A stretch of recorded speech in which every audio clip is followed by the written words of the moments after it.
Welcome to the show. Today is Judge Stevens. And let me get these captions put back on here again. I don't know why it keeps doing that. All right. Put the chat back up. There we go. So yeah, today is Judge Stevens. So let's get this party started. Oh, and by the way, I am watching a chat. I am switching between the chat and what I'm presenting to you because music in an ad will get the channel struck. So I have to kind of watch the ads. So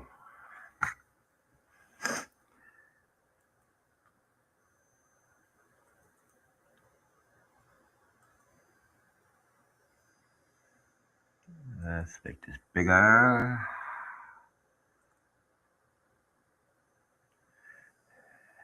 And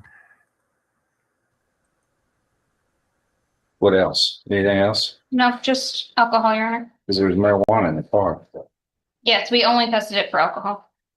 The DPS, the way that it works is if they test over 0.08 for alcohol, we do not test They it for just drugs. drop it. Yes.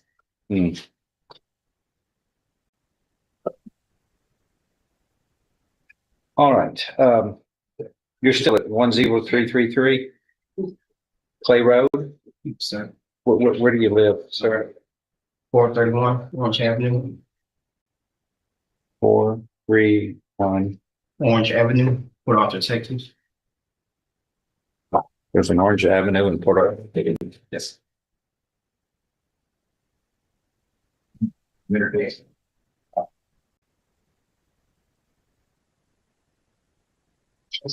77640, right? What's his zip over there? 77640.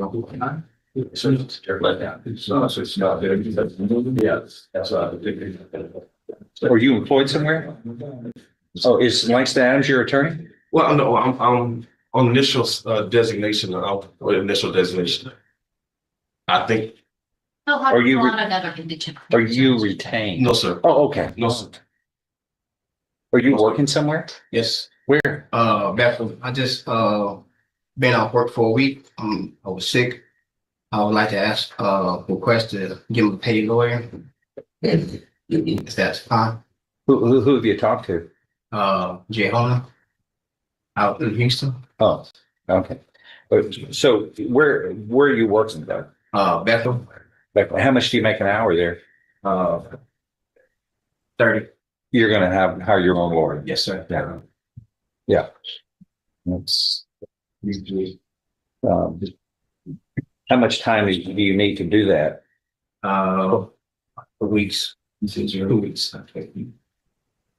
2? 2 weeks, yes, sir. You got 3. 3. You got 3. Thank you. Oh.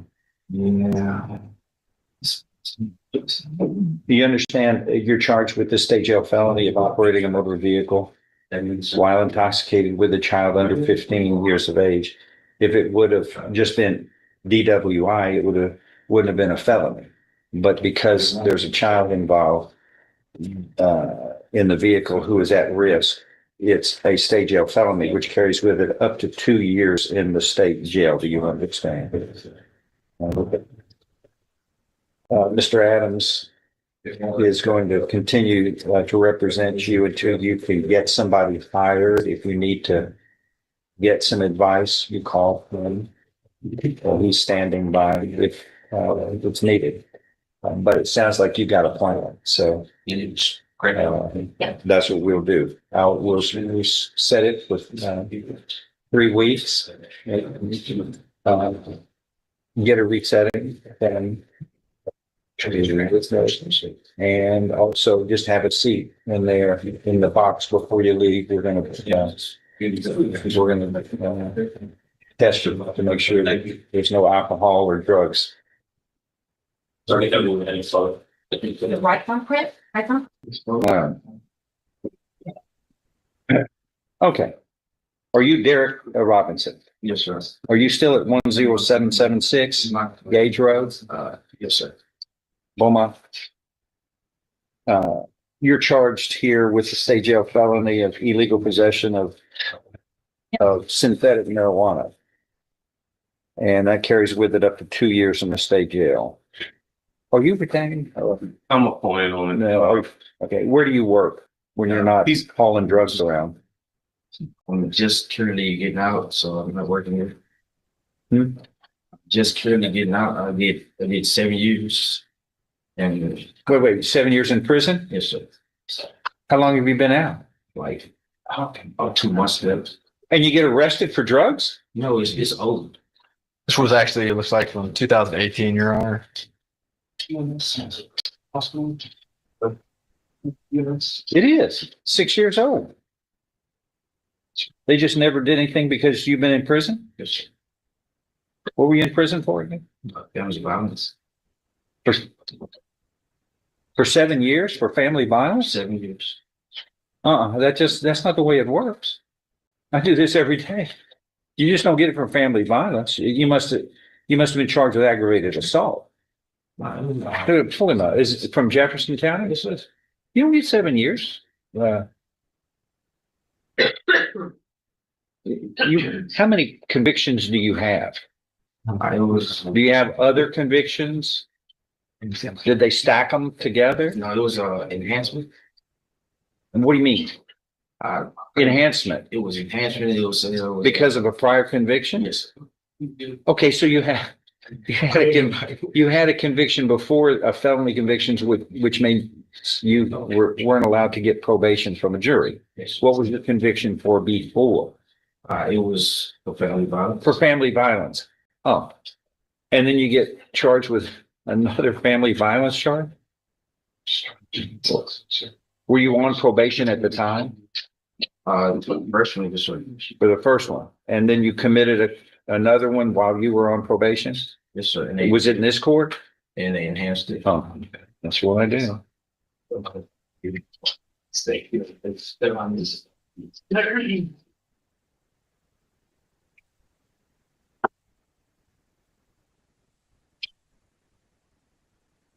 Print that out so I can see it, please.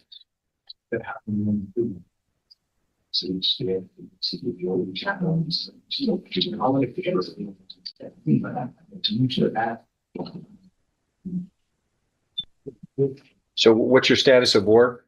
You're not working? No, I'm currently looking. And Judge, I think I can move this case today. Yeah. Here's something that's got to be moved today, and that is he did not fill out. There's no indigent form here that needs to be filled out Right. before we dispose of the case.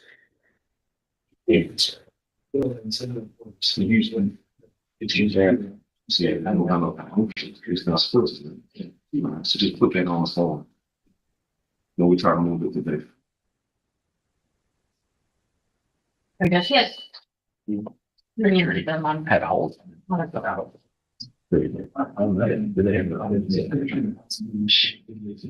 this. Look at that.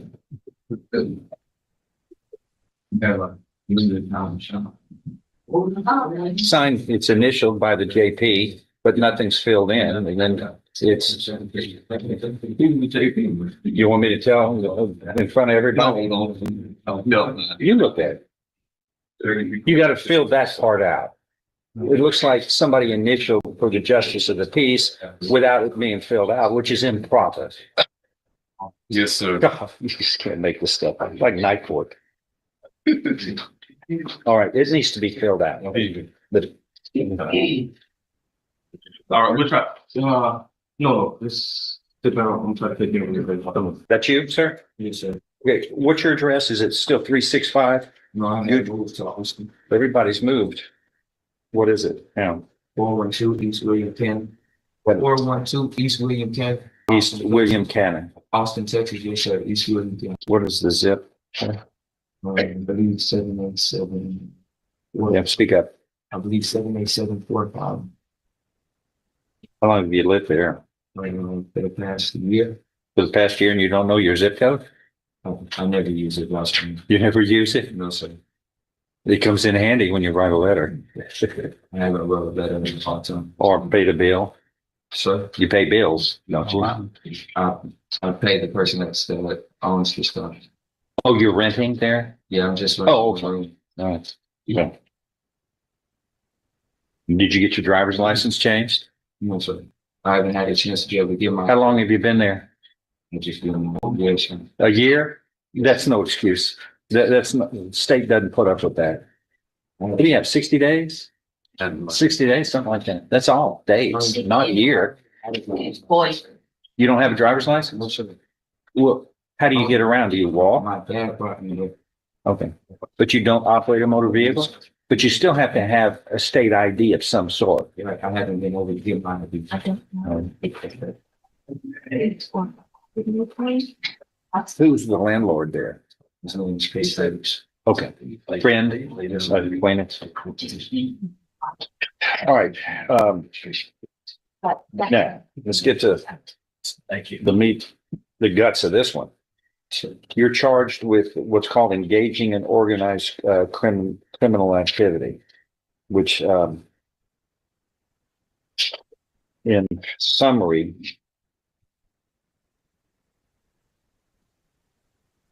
you and others collaborated in, according to the grand jury, in carrying on a criminal activity which involved illegal possession of a controlled substance and possession of dangerous drugs and illegal possession of marijuana. You understand what you're charged with? And this, the way this has been indicted, this is a first-degree felony if convicted. You're facing life in prison if convicted. Do you understand? Yes, sir. What happened was the way the probable cause affidavit is, y'all had a large-scale drug operation going on Homer Drive in Beaumont.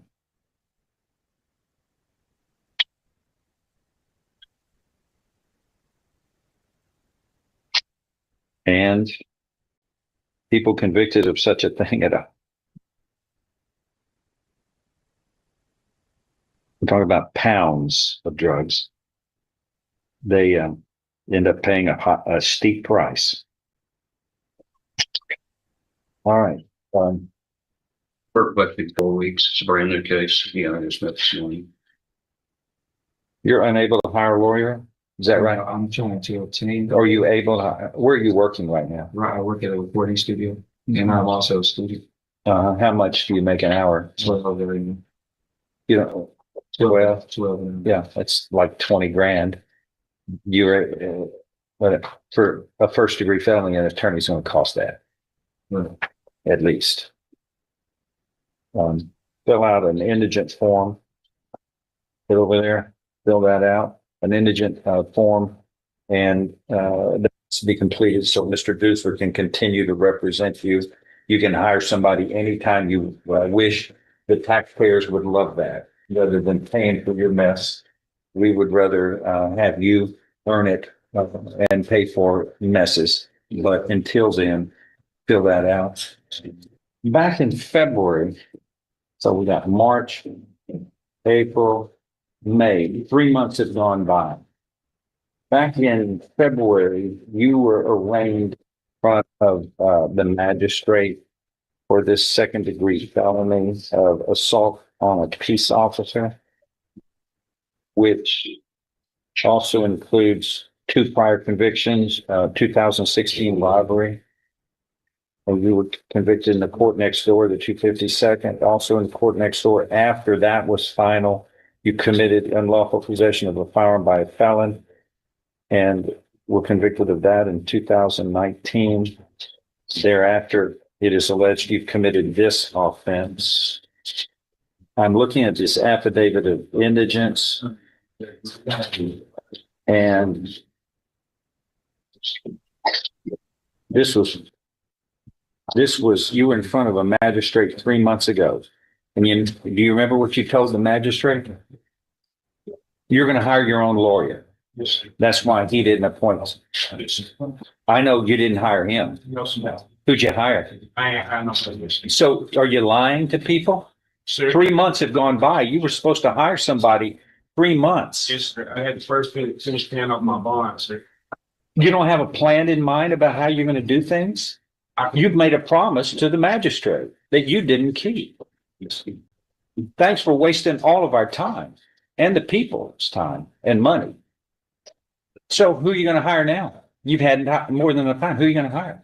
I need some more time. No, you don't. You're not going to get it. We're not waiting on you. We're moving forward. You're an habitual felon. According to this, you're looking at a minimum of 25 years in prison, minimum for life. You know what that's going to cost? Do you? No, sir. Who have you talked to in 90 days? Sir, Who have you talked to? What attorneys have you talked to? No one. That's why we don't wait on you. We're moving forward. The whole idea is to trick people, mislead, deceive, whether it's a judge or anyone else. Stall. Maybe it'll go away. No. You got our devoted attention. You have got my attention. And that's not what you want. Sit over there. You're Thomas Skinner? Yes, sir. How you doing? I'm fine. You got to be kidding me, right? What's that? That's what you wear? I didn't have any clean shirts. Where's the clean? You don't have a clean shirt at all? I'm on the Salvation Army board. We got all kind of stuff for people, but you can't wear. I mean, would you wear that to church? No, sir. Why not? Disrespectful? Would you say it was disrespectful for church? Well, you don't think court I do is, apologize. you don't think the Constitution is something that deserves respect? I apologize. You got to do better than that. I understand. There's no excuse in this town. I mean, we're low. Well, I live in Hampshire. It's still just. You will, but we take care of people from Hampshire too.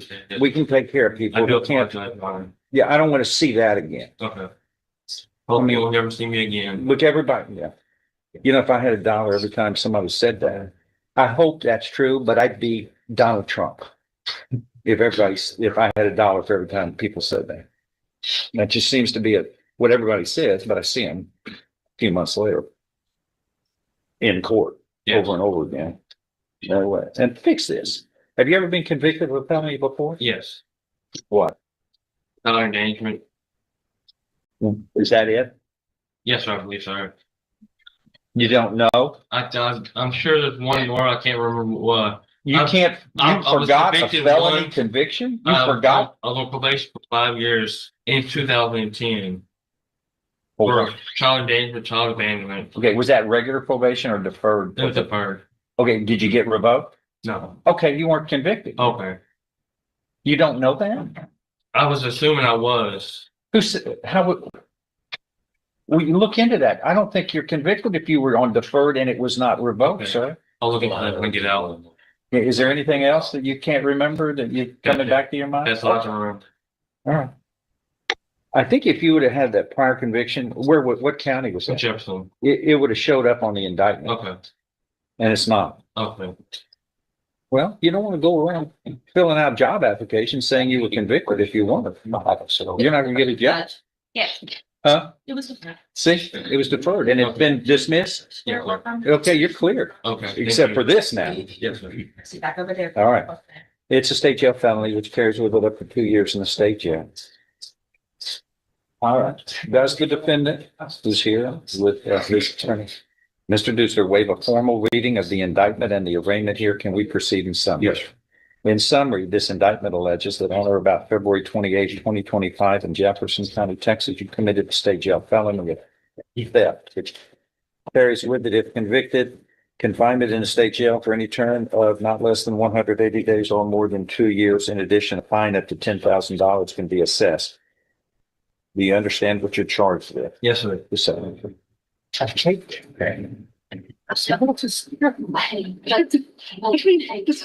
It's the worst thing ever made in history.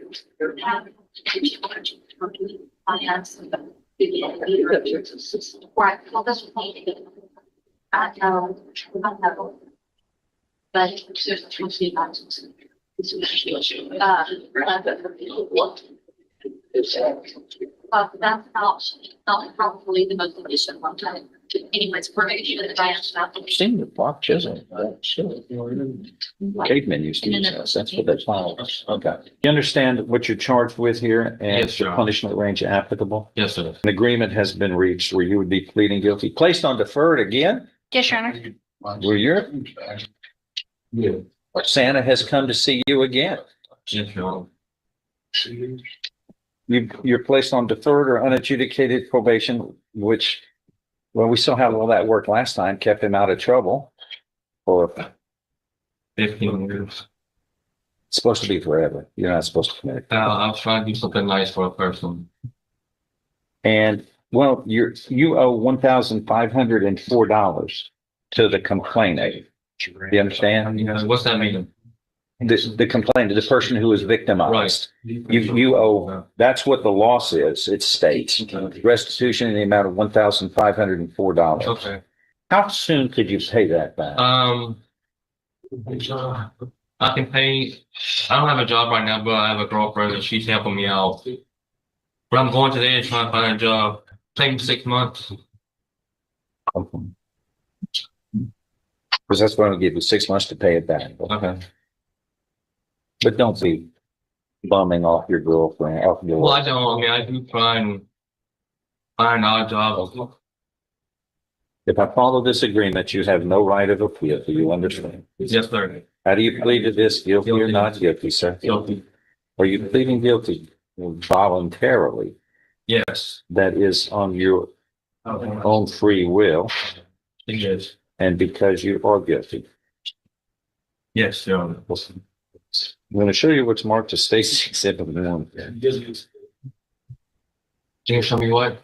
Here. Right here, so you, let's just. That thing. That all of our pads are down except that one. The one we don't ever use, and we don't want to ever use, but we're stuck using it now. Yes. You can see why. It's an odd thing. Terrible with that. Okay. You've seen State's Exhibit 1. Did you sign it voluntarily, understand it, discuss it with your attorney, or the contents all proved correct? Yeah. State's Exhibit 1 tendered into evidence without a judge knew. Among other things, it states you were mentally competent to enter your plea of Yes, guilty. sir. It's freely and voluntarily made. You know what you've been charged with. The indictment's been read to you. You've read it. You were guilty of the crime charged in any lesser included offense. You were giving up your rights to your jury trial and your rights to the appearance, confrontation, cross-examination of witnesses, totally satisfied with the representation provided by your lawyer. Yes, sir. All true, so help you God. Yes. State's Exhibit 1, part of the record for all purposes. Pre-sentence reports waived. Yes. I'm going to follow this agreement. And I'm going to find you pleading guilty today voluntarily. You are mentally competent to do so. You understand and appreciate the consequences of pleading guilty. There's sufficient evidence supporting your guilty plea. State's Exhibit 1 admitted Yes. to find you guilty beyond a reasonable doubt. But I'm not going to do that. I'm going to place you on, you know what it is, deferred or unadjudicated probation. Chapter 4. There will be terms and conditions of probation that you need to follow so that you are not revoked and convicted. Yes, sir. The first thing, you will pay restitution in the amount of $1,504 to the complainant, the victim. That must be done within 6 months. Yes, sir. There will be other terms and conditions of probation which are normal and customary that the probation officer will go over with you in a minute. Make sure you follow those. If you fail, your probation can be revoked. Yes, Your Honor. Thank you. You're then be found guilty and then sentenced up to 2 years in the state jail. Thank you, Your Honor. Not for your games. No, you're going to go over let me sign this. And you're going to go over all of those. Just how long? You do well, it can be shortened to a third. Thank you. Okay. Do you see that, ladies? I've got a big replacement. It's the conflict. I was previously appointed to a co-defendant, Eddie Davis. For how long, though? Well, Are you still representing him to this day? no, sir, I'm not right now, but I was. How long did you represent? For A good while? Oh, It's been recent. it was short, and you didn't have any thorough discussions. That may not have been a problem. So what we're going to do is another attorney is going to, one of the other, are you able to hire somebody? You have to speak out so that you can hear me. Okay. Then says take home pay of $1,700 monthly. Where do you work? Don't work there. You don't work there anymore? All right, another of the public defenders is going to be appointed to represent you. I want you to come back in 2 weeks and we'll find out who that is so that they can start helping you in this case, okay? Thank you. Deanne will, and I find good cause to release Mr. Dusler because of the conflict he's articulated. Deanna Preston, please, 24 CL 691. That's you? Yes, sir. Good morning. Mr. Grove is here representing you. This is an initial appearance. You are charged with the state jail felony theft, which carries with it up to 2 years in the state jail and a fine up to $10,000 can be assessed. What are we going to do today? Judge, if we could ask to have these reset for about 4 weeks. We said 4 weeks for an announcement. Okay, please get a resetting. Thank you. McConnell Williams. You're McConnell Williams and David Grove is your attorney. Have you met him before? I'm the expert. Yes, sir. I believe we've met once before. He doesn't remember you. I believe, Judge, in fact, we got ready for a plea in this case. You don't remember? Not plea. This is my first court appearance. I'm talking about meeting with him though outside of court. No. Well, we got a twilight zone episode going on here. I could for about 5 minutes. Just I don't have a telephone number. It's an initial appearance at Stace, but you had been here April 9th and it was reset until today. So maybe something on April 9th and it says Mr. Grove is the attorney. April 9th, I wasn't here. I haven't had a court. This was my first court appearance. I never ever received paper. This may have been reset before the doctor. It says, the resetting says, I said due to weather situation. So I believe that probably may have been what happened, Judge. It was for the hearing was right. Oh, yeah, no, we could have done those today. It shows Mr. Grove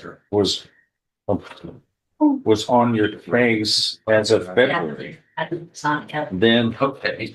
Oh, here's what happened. Then there was a bond forfeiture. Yes, sir. Okay, you didn't appear. So you have a $50,000 bond plus a GPS. They had got it recalled. They did? Yeah, the bond I thought that because I never received my paperwork for it. It transfer a bond. Yeah. So what is your bond now? You I know, made it. 25,000? It was 25,000. Okay. Say, where are you working?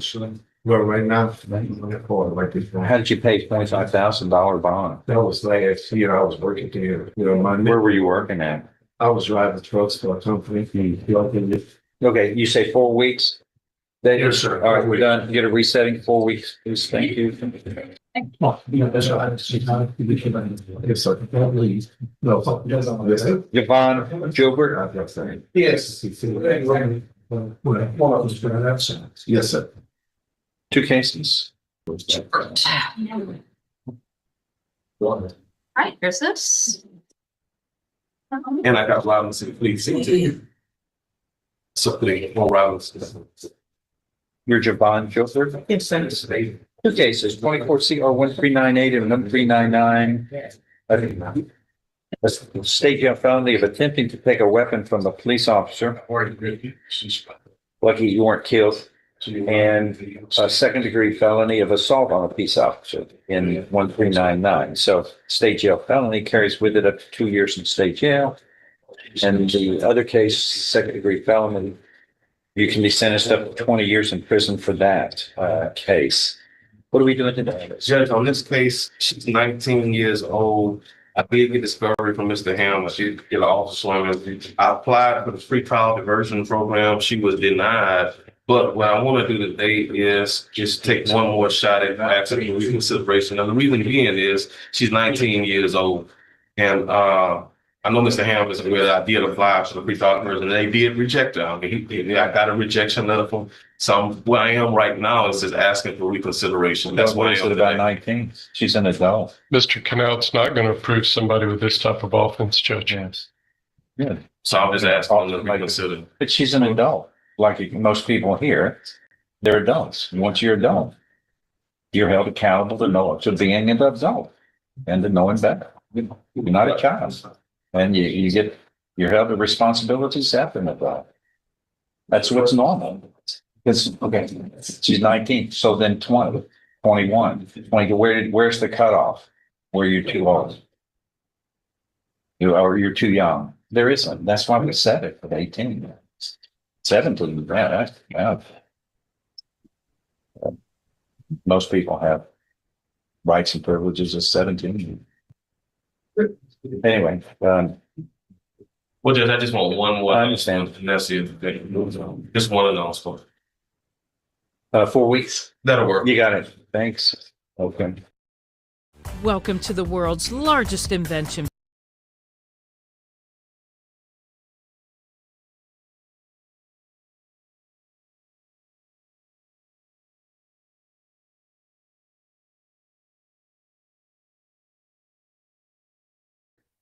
As the court would place in the record, within the last hour, the court received a verdict from the jury in the case of Steven Angel in a murder case, and the jury found the defendant guilty of the offense of murder as alleged in the indictment. So the court accepted the verdict and then broke for the lunch hour. And as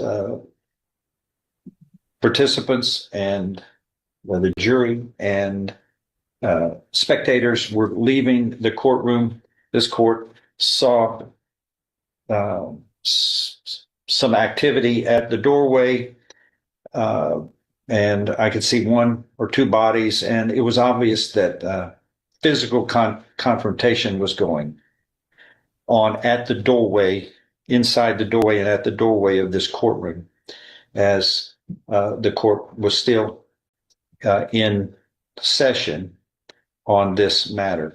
I've reviewed a video because we got videos everywhere, and I see three people flailing, punching at each other at the doorway of this courtroom and breaking some of the chairs outside, but it was a free-for-all fist fight going on. Y'all three, I recognize all three of you. This is a court of justice, a courthouse of justice, of honor. This is the last thing that should ever happen in this building, because we're trying to resolve problems in a humane and dignified and educated and advanced method. We're not cavemen, although you three acted like it, like we were back in the caves again, without any rules, without any sense of respect for each other. The proceedings moved forward in due process. The jury had their job, the attorneys had their job, and then we went through the penal code, the code of criminal procedure, and the rules of evidence to get to a disposition in this case, like we do in every case, using the rule of law, not fist fighting in front of the public. Can you imagine if this is what we did normally? We don't really need a building. We just meet and punch it out. We're not cavemen. We're supposed to be advanced thinkers. But not everybody thinks advanced thought. That's foolish. That was foolish. And I see assaults. Now, I understand that no one wants to press charges against anybody. But let me tell you this, I'm pressing the charges. You do it, at the door of my courtroom while in session, you're going to get held in contempt of court. All three of you are charged with contempt of court. Carries with it up to 60 days in jail, 180 days in jail, 6 months, 6 months. And don't think I won't set an example, because this isn't going to be the kind of activity that decent, law-abiding, advanced human thought in America is supposed to be about. And it'll be made an example out of. And we got the video, and it didn't happen exactly in my presence. So it's going to be what's called constructive contempt. It still happened over this court's authority and power at the door of its courtroom while in session, which means I can't hold a hearing right now. But what I'm going to do is you're all arrested. You're going to go to jail, and we'll bring you back, and we'll have hearings on each of these cases, and I'll get to make the determination up to 6 months in the county jail. And don't you think I won't make an example? Because this isn't the kind of behavior which you can do and then walk away from it as though nothing happened. We're supposed to set examples of behavior for all of us. And some of these cases have terrible situations. I presided over the James Byrd murder cases. I was one of the prosecutors. You don't think that was hostile? Because there were a lot of folks who felt like justice needed to be served in different ways. But we did the rule of law. The rule of law worked. Those people were prosecuted and then executed for what they did. You don't think that the experience and the sacrifices that we put in to see humanitarian ways of doing justice and the rule of law and due process works? Or is there another way? No, it worked so that the people knew that this Constitution, the flag, and the rules in the Constitution are something to be honored, that we handle our problems in a disciplined, mature, advanced method so that we are the example for the rest of the world. But that's not the way that worked out there in that doorway. All y'all did was acted like the kids do at school grounds before we learned and get educated, duking it out there in front of everybody. People are here to resolve their problems in an honorable, disciplined way under the rule of law. What kind of example is that set that y'all can duke it out and just flail at each other, break things? Hey, let me show you something real quick. This t-shirt is one of the newest at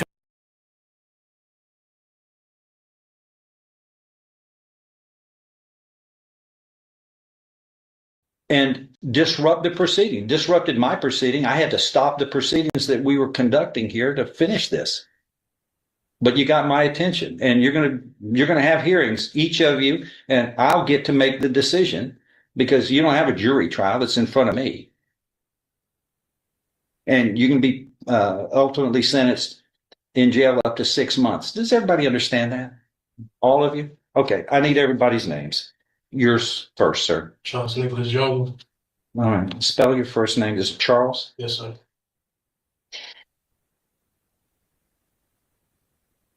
Your middle name, sir? David. David. And surname, last name? Nicholas. Nicholas.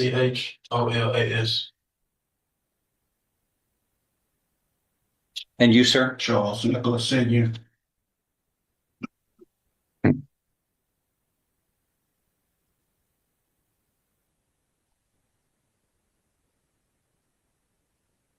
And you, sir? Your name? Last name Angel.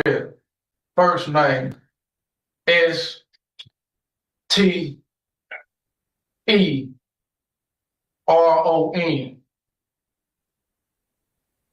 How do you pronounce that? How do you pronounce it? Steron? Steron? That'll do.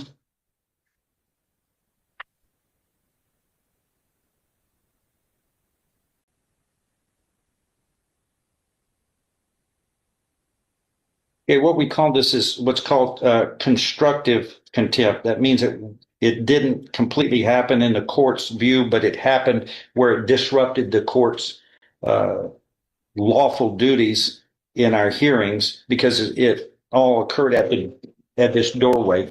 Turn your phone off, please. Thank you. It's called constructive or indirect contempt. And again,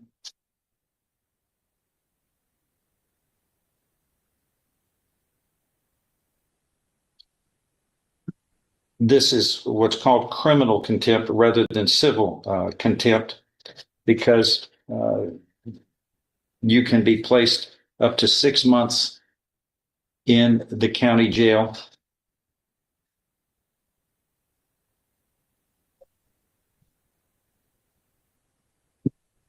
So all of you will be arrested. Each of you are going to be, there's a bond that I'm ordering of $1,000 in each case. For each case, I'm going to set this for a hearing in 4 to 6 weeks. And if you're unable to hire an attorney, one will be appointed to represent you. Are all of you going to be able to hire attorneys, or are you going to need appointed attorneys? Sir, you're going to hire somebody, and you, sir, Miss Point, you want somebody? We're going to get you to fill something out. I need him to do an indigent form. If you're indigent or unable to hire somebody, one will be appointed immediately to help you. Okay. Y'all hold on, we're gonna take him into custody properly before he fills that out. You want to take those cuffs off? That would be done later. Okay. I think that's, you've been given notice of what you're charged with. Assault is under section 22. A person commits an offense of assault if the person intentionally, knowingly or recklessly causes bodily injury to another, or intentionally or knowingly threatens another with imminent bodily injury, or intentionally or knowingly causes physical contact with another when the person knows or should reasonably believe that the other will regard the contact as offensive or provocative. The offense is generally for assault, a Class A misdemeanor, which carries with it up to 1 year in the county jail. But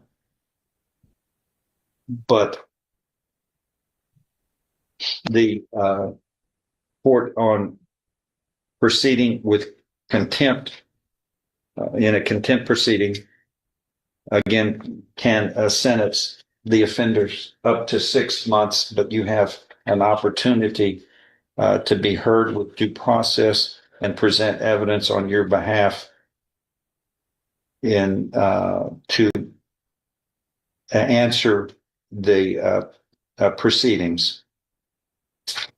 And again, criminal contempt is punishable because it concerns an act which affronts the dignity and authority of the court. And the primary purpose of criminal contempt proceeding is to vindicate the public authority. And committing assaults in the doorway of a courtroom, where in this courthouse where justice is the determining goal in all of our proceedings in a dignified and non-hostile way of advanced human actions and thought. That's the way we're supposed to conduct ourselves. And every case has emotional issues. We never have problems like we had just a moment ago. And that cannot be tolerated, and it will not be. It will have its its punishment attached to the actions. Does everybody understand? All right, that is all. We're in recess on this. Then you are all taken into custody and $1,000 bond is ordered. No, we'll take care of it. We're gonna have a story. What's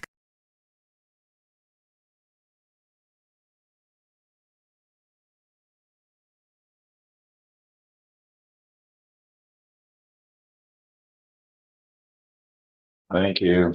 Okay. All right, in 25 CR 329, State of Texas versus Charles Darrell Johnson Jr. is present with his attorney, Mr. West, and the state's attorney.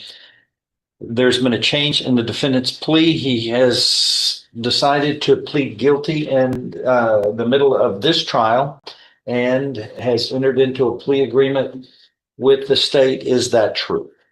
Yes, Your Honor. All right.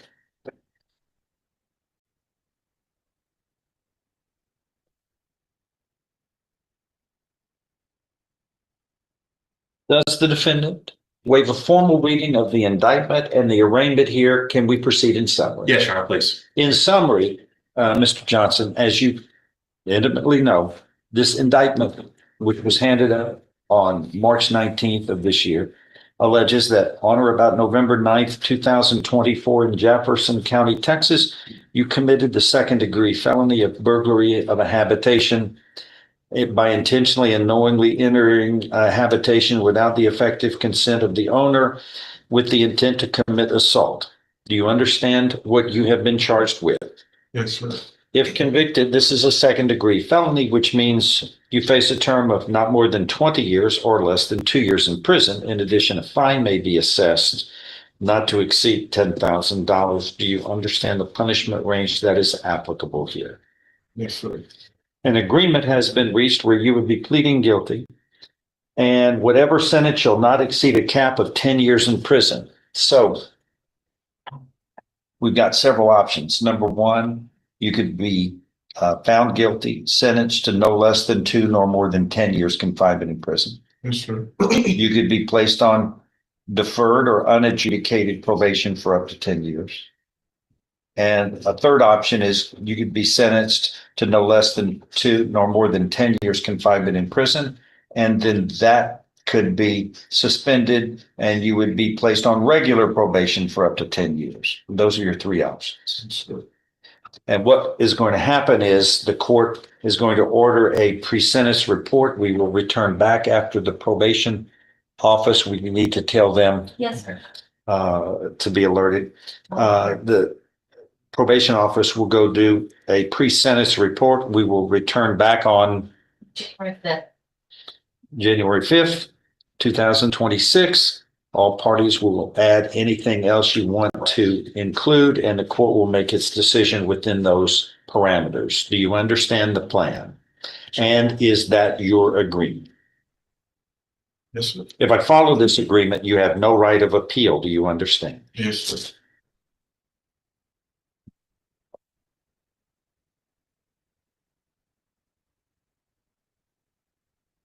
How do you plead to this indictment charging you with the second-degree felony of burglary of a habitation, guilty or not guilty?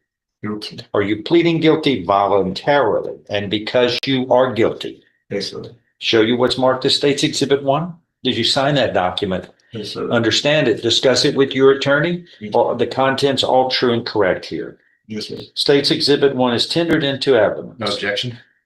Without objection, it's submitted. Among other things, this states that you are mentally competent to enter your guilty plea. It's freely and voluntarily made. You know what you've been charged with. The indictment's been read to you. You've read it. You are guilty of the crime charged and any lesser included offenses. You are giving up your rights to a jury trial and the rights to the appearance, confrontation, cross-examination of witnesses. Totally satisfied with the representation provided by your lawyer. All of this is true. It states, so help you God. Yes, sir. State's Exhibit 1 is made a part of the record for all purposes. All right, a pre-sentence report will be ordered, and we will return back on January 5th. And please cooperate with the probation office so that they can get the information they need from you. And I revoked his bond and put him in custody, as you know. Your Honor, I would. What do you want? What are we going to do now? If the court would allow to reinstate the bond and maybe even add a GPS monitor if you wanted to, so that way he could get number one, assist me on getting everything ready for the hearing. Number two, allow him to take care of all his home issues, because this individual is not in jail like a lot of our clients. He was, out on bond. Let him take care of all this stuff in case he is sent to prison. That's not a possibility. So let's prepare for that. Like I said, no contact with the victim. I think he understands now not to have any contact. That's not just physical contact. That's also any kind of electronic, anything like that. But like I said, if the court wants to give him an ankle monitor so we can monitor, I say we, not me directly, but whoever is in charge of that can monitor, make sure he's not around where he's not supposed to be. What says the state? Your Honor, I think that I'd ask that he remain in jail until the time of the sentencing hearing. Obviously, the intended communications to kind of thwart our efforts to prosecute this case. So we're asking that he remain in jail until we have that the sentencing hearing. Judge, I joined that specifically because I compare this to a situation where an individual is found guilty to an offense and is pending a punishment decision. Your Honor traditionally revokes their bond, we place them in custody. Yes, they can come back and argue for whatever at that stage, but the reality is that all of our evidence was heard already by the defendant before he made this decision.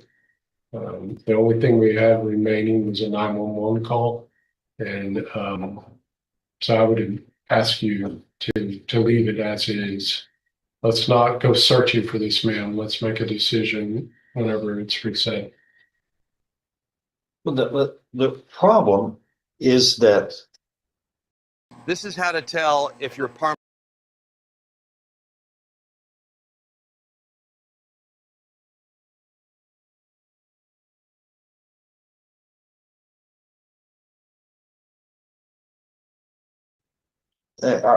I'm whatever I do has to be considered fair for all concerned. Yes, sir. And what Mr. Johnson did was clearly, according to the testimony, violate the standard bond condition that everybody is held accountable, all defendants are held accountable for. And not only is this contemptual, where you could be placed in custody for up to 6 months for contempt, but it's also possibly something that the DA's office could bring before a grand jury for attempting to influence a witness, which is a serious offense. The problem I have is that what's good for one is good for all. And I'm reluctant for somebody to say, well, Charles Johnson, he got caught red-handed and you let him out. I want Charles Johnson's rule, please. What's fair is fair. What's fair for one is fair for all. And there is nothing more that really concerns this court more in a trial or in any pending case, but for this surreptitious behind the back door attempts to communicate with people, the victims. That's why we have this strong order. We're not talking about other witnesses. We're talking about don't communicate. It's clear you cannot communicate directly or indirectly with the complainant victim of a pending offense, nor should you go near a residence, school, job site, or other location frequented by the complainant victim. There's a good reason for that. And the court's going to hold him accountable for it. But the pre-sentence report isn't going to take long. We're going to get back here soon enough, and but he's going to be in custody, and we'll bring him back. And how much time are we talking about, generally, for this? 30 days? It's a little January 5th. So it's like January 5th. like 6 weeks. Yeah. Can we do it anytime? Is there a way we can do it before that? The only other time we have before that is December the 19th, which is our last docket. Before the holidays, I can talk to probation to see if that's something. Try to do it then. That's fine with me. I'll be here anyway. Okay. Be here every day.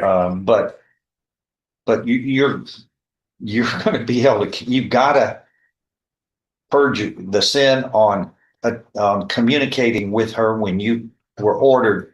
And that's, I don't want to open this door and I want to set an example. And I've done that before, is when we catch somebody doing it, they always go to jail. They always go to jail. I mean, how else? It's clear. And if I didn't, then it wouldn't be considered serious, but it is, because like I say, between contempt and attempting to commit a crime by influencing a witness, I mean, those are two fires that have been fought and started. And what's good for one is good for everybody. I don't want you to be able to scamper on out of here and then say what's fair for Charles Johnson is fair for me too. And no, I don't want victims. They got enough problems. They're dealing with enough problems. I don't want them being worried about having to be harassed. And when it's found out that people aren't held accountable, I'm setting a standard. People go to jail for this. They go to jail because it's just the way it should be.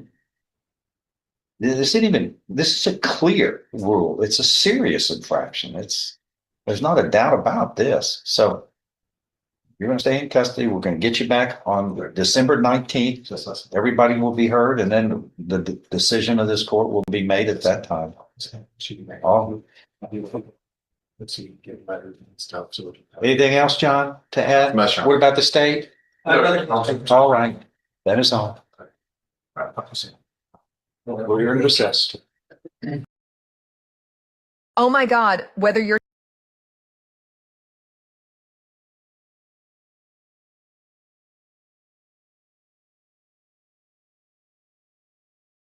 Worst thing you can do is attempt to mislead me or stand up here during any process that we handle in this court and make a false statement. That would be the worst thing you could do. And I'm going to find out if you did that. Because it's somebody else who used your ID is what you've told me. We'll see. Because they say it was you in this affidavit. It's not a debate. This judge sets the tone immediately. Honesty is the rule, and lying will destroy your case. The defendant walks in acting unsure, but the judge sees through hesitation fast. As soon as the plea deal is explained, the courtroom energy shifts because the defendant's story starts wobbling almost instantly. We now call cause number 24, CR 1673, the state of Texas versus Demarion Dwayne Kelly. That's you? Yes, sir. With your attorney, Mr. Adams, and the state's attorney. Does the defendant waive a formal reading of the indictment? Yes, sir. And the arraignment here? Can we proceed in the summary? Yes, sir. In summary, this indictment alleges that on or about March 30th of last year, 2024, in Jefferson County, Texas, you committed the state jail felony of theft. Do you understand what you are charged with here? A state jail felony means if convicted, you face confinement in a state jail for any term of not less than 180 days or more than 2 years. In addition, a fine may be assessed not to exceed $10,000. Do you understand the punishment rate, sir? An agreement has been reached. Ooh, that was close. You said it was close, huh? Yeah, boy. On the restitution, that would have been a third-degree felony for another 1,000 loss. Just come up with number 2 here along with this. Unable to understand the TW. The judge outlines the suspended sentence and 5 years probation, but he's already studying the defendant's attitude, noticing confusion and hesitation that doesn't match someone ready to accept accountability. If convicted of a state jail felony, I told you what the punishment range was. And in this case, an agreement has been reached where you would be sentenced to 2 years in a state jail. That would be suspended. You would be placed on regular probation for 5 years. Most important thing is you got to pay this money back. whatever happened to the items here? I'm asking you, where are they? The person that used me to rent the stuff, they sold it, I guess. And I didn't realize that till later on. So what was going on? Oh, so you're not guilty? He's not saying that. He's guilty. I am, but He worked with us. Yeah, I am, but doesn't get it, sir. You're either guilty or not guilty in this room. You don't, I'm not guilty, but no, you're either guilty or not guilty. If you're not guilty, we'll have a trial. The defendant begins shifting blame, claiming he didn't know. The judge stops him cold. No excuses, just guilty or not guilty. This moment exposes the cracks in his version of events. That's what we'll do and let a jury decide. They don't give probation. those go to jail. No, I just, look, you're hedging. You're hedging. You're charged with theft. You're not going to trick me or try to deceive me. You may try to deceive others here, but no, I've got my hand on my wallet at all times here, keeping it safe. Sir, you're being a smart aleck, is what you're being, sir. I've asked you, what happened to this? What I want is the people to be paid back for their loss. If you have the item, I want you to give it back to them, whatever it is you rented. It's heavy equipment. Whatever, I'm still unclear. Where did it go? You get it back to them, you don't have to pay restitution. He said it was sold. You sold it to somebody? Sell it. The person that went to jail for it, so There was two people involved. I was used to use my ID to rent the machine, and I didn't realize till later that what I was doing was totally wrong. Uncle, I don't know if Beaumont picked him up or whoever picked him up, but he's currently in jail for it now. Who? You want to know his name? Oh, Jerome Daniel. Did he get charged? Yes, sir. Is that in my court? I don't know. Jerome Daniel? Is it wrong? Last name is Daniel? Daniel. Yes, sir.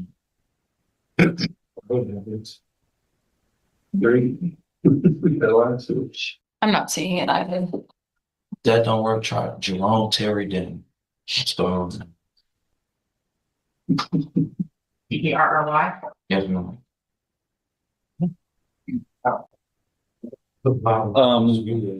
What does the state have in your file on evidence in this case?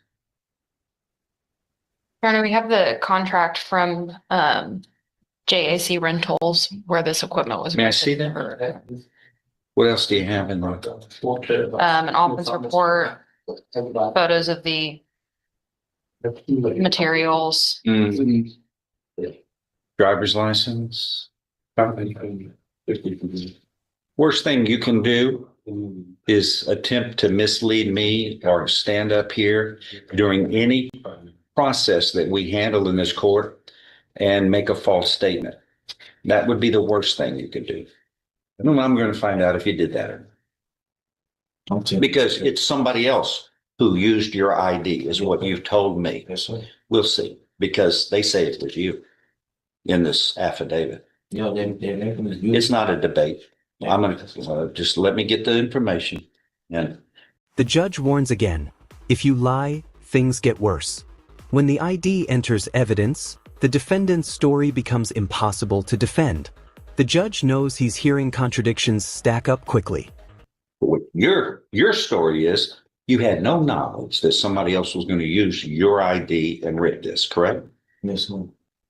So quite naturally, you got indicted by the grand jury for no reason. Let's see how that plays out. Because the worst thing you can do is get caught in a lie in front of me. What's his bond? Because false statements to this court are crimes.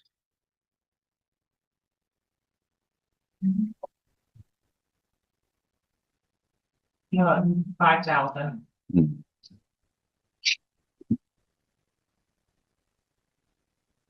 Your Honor, I have the contract with his contact information, but I'm not seeing a copy of his driver's license. Give me your driver's license. Oh, it's in the car. Go get it. Do you have media? Yeah, I do have media. and come right back, or else a warrant will be issued for your arrest. Thank you. I don't know. You might want to talk to him because he's digging a hole. Let me go outside. Well, he's coming back. You want to keep this case? Oh, yeah. Okay. Yeah, I mean, he's not, yeah, I'm not letting him get out of Because I didn't see your sight. I didn't see a driver's license in the discovery book, but maybe it is. I don't know.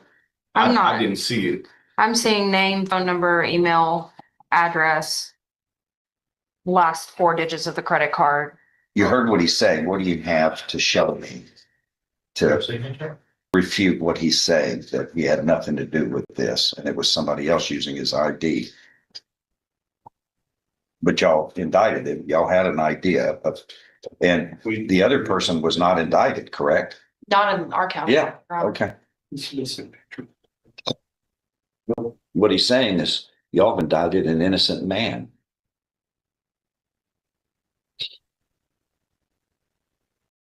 This simple but brilliant device is helping seniors.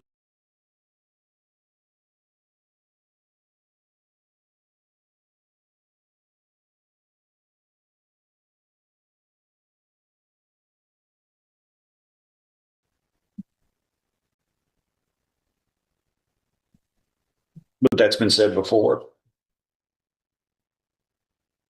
Period. You find it? What's the picture of it on the part, the new video? This is his ID. It's in the discovery. Okay. So PDF, the supplemental was defendant's TDL. So his ID was uploaded into the case. Let's, if you don't mind. Thank Mike, you pulled up? Yeah. Judge would like to see it. But I'm not gave it to him. We don't have, I don't know if we have a video of the actual transaction or I'm not. trying to extract the video. Yes, man. But Marion County driver's license number, made a rental contract. The offense report said there was another man sitting out in the truck. I don't know who actually went in and sat out, so I'm trying to find out. That's, well, I would think that they would probably have used his ID and taken a copy of it to be on the safe side when they're renting something that expensive. Jack Reynolds issues contracts by the name of the individual with confirmed verified state issued identifications. Well, they would have looked at it and compared and. He has his ID. In orchid proper issue. So I was at their I was actually looking at this morning in the first. You get the media undone in, on the back. Huh? Everything in the eyes. Let's look at it this way. We're already outside of 10 days. Let's look at it and see if we can get it in. Hey, Daddy's ready to get you out. Yeah, they've got, this is the same one they have a copy of. They used, this was your ID, the state had it. That's the same one. That's you. I just don't like that. We're trying to check on the media, judge, see if there's any videos of the transaction. So we got one example. I didn't mind. She has a copy of his ID already. Oh, they have a copy of it. It was in the box? Yes, it's It's the same. It's the same in the ID discovery. that And it's was used. And that's the one that was the used. driver's license. He was in there. That was him as well. Seeing the ID, the judge confronts him directly. That was you. Only then does the defendant admit it. But the earlier denial already hurt his credibility with the court. Not somebody else. That was him. Are you accepting responsibility? Yes, I was just letting them know that that's all. No, you were letting me know you weren't guilty of this crime. It was somebody else's fault. You didn't know what was going on. That's what you. I'm sorry. Gotta accept responsibility. Okay. Did you do it or not, sir? Did you go in there and rent this thing? Yes, I will. So why would you have said otherwise to me? Why would you have said it was somebody else? My goodness. First thing to fix any mess is to be honest about it. Don't compound the problem. All you did was throw gas on a fire that he's trying to put out. Yeah. Yeah. See where the one is. The agreement that has been reached here is that you would be pleading guilty, sentenced to 2 years in the state jail. That would be suspended. You would be placed on regular probation for 5 years, ordered to pay restitution in the amount of $29,000. Is that your understanding of the plan here? Yes, sir. If I follow this agreement, you have no right of appeal of your case. Do you understand? How do you plead to this, guilty or not guilty? I didn't hear. Are you pleading guilty voluntarily and because you are guilty? I'll show you what's marked here as State's Exhibit 1. You just sign that document voluntarily. Understand it, discuss it with your attorney, or the contents all true and correct? That's your signatures, please ask. Is everything true and correct, Will? Yes. State's Exhibit 1 is tendered into No, without objection. Here's, among other things, this states you are mentally competent to enter your guilty plea. It's freely and voluntarily made. You know what you've been charged with, and the indictment's been read to you, or you've read it. You are guilty of the crime charged in any lesser included offenses. You are giving up your rights to a jury trial and the rights to the appearance, confrontation, cross-examination, and this is, you were totally satisfied that the representation provided by your lawyer, all of this is true, so help you God. State's Exhibit 1 is moved into evidence without objection. No objection. It is granted and allowed and admitted. Pre-sentence report is hereby waived. Yes, sir. If nothing further to add, I'm going to follow this agreement. I'm going to find Mr. Kelly, you are pleading guilty voluntarily. You're mentally competent to do so. You understand and appreciate the consequences of pleading guilty. There's sufficient evidence supporting your guilty plea from State's Exhibit 1 admitted here to find you guilty beyond a reasonable doubt, and I am following this agreement. I find you guilty beyond a reasonable doubt of the state jail felony. You were hereby sentenced to confinement in the state jail for 2 years. That term of confinement is suspended. You were placed on regular probation for 5 years. There will be terms and conditions of probation, which you must follow. Failure to follow these can result in revocation of your probation, and you can be placed into the state jail up to 2 years. The most important term, the two important terms, don't commit any more crimes. Number one. Number two, pay these people back. You must pay $29,000. How are you going to do that? Do you have a job now? Yes, sir. What do you do? Warehouse function. Okay. How much do you make an hour there? I'm sorry? $15. That's about $30,000. Do you have a family at home, or is it just you that you take care of? This month. Okay. How much are you able to pay per month toward this restitution? This $29,000. That's not going to happen overnight. What can you pay per month? Okay. Gotcha. You know how long that would take? 23 years. Is that how long you want to be on probation? You have to speak up. She can't put a nod or a shaking of the head. No, you have to speak up. We got to communicate here. Is $100 the most you can do? 200. Can you? No. Don't put more than you can. Don't stick your neck. If you fail to pay in this, you made a mess. You're trying. To be on your town, but we'll be back. You anxious to go next after that? Oh, yeah. 24577 is called the state of Texas versus Tara. Is it Devanana? Devana. It's spelled really weird. You can pronounce it Devanana or there's Devana. a syllable in there that's not being stated. My brother's name is Micah Devin. And so my mom decided it would be cheeky to go with Devin Anna, but that's just a mouthful. So we just always say Devana. Yeah, that's 4 syllables. Yeah. And your last name is Hofdauer. You were here with Mr. Dusler, your attorney, and the state's attorney does the defendant. We have a formal reading of the indictment and arraignment here. Can we proceed in summary? Yes, sir. In summary, this indictment alleges that on or about February 12th, 2024, in Jefferson County, Texas, you committed the second-degree felony of assault on a peace officer by kicking the complainant. Do you understand what you're charged with here? Yes, sir. Second degree felony, No, Judge, she's completed lesser included. That's correct, Judge. okay.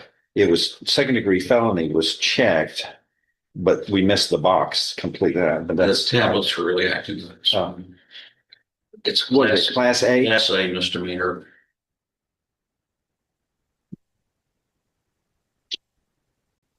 Okay. We'll write this in. I did the best I could. It was just. She did. I wrote over it trying to add in the fine, Judge, and I can confirm that tablets are fine. You understand you're charged here with the indictment of a second degree felony of assault on a peace officer. You understand that? Yes. Okay. Sorry. There's an agreement that's been reached where you would be pleading guilty to the lesser included class A misdemeanor of assault, which is within the elements of this indictment where it is alleged you intentionally, knowingly, and recklessly caused bodily injury to another person. That constitutes, if found true, a class A misdemeanor, which carries with it. It's horrible, Judge. Sorry. I'm going to rewrite the punishment range because it won't even allow us to erase to be able to clean it up, Judge. Mine, when I write, it's about 2 seconds later it shows up. It was the ghost writing that. Okay. Which carries with it up to 1 year county jail and or up to $4,000 fine. The other side, do you understand the punishment range for class A misdemeanor? Yes.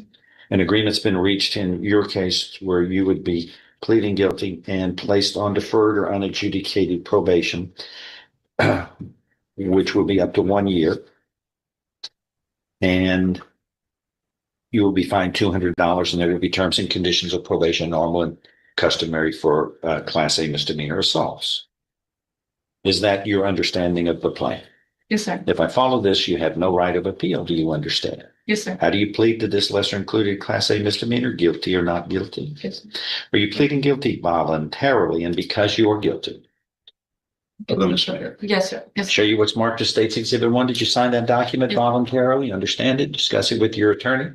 Or the contents are true and correct? Yes, sir. State's Exhibit 1 is tendered into evidence without objection.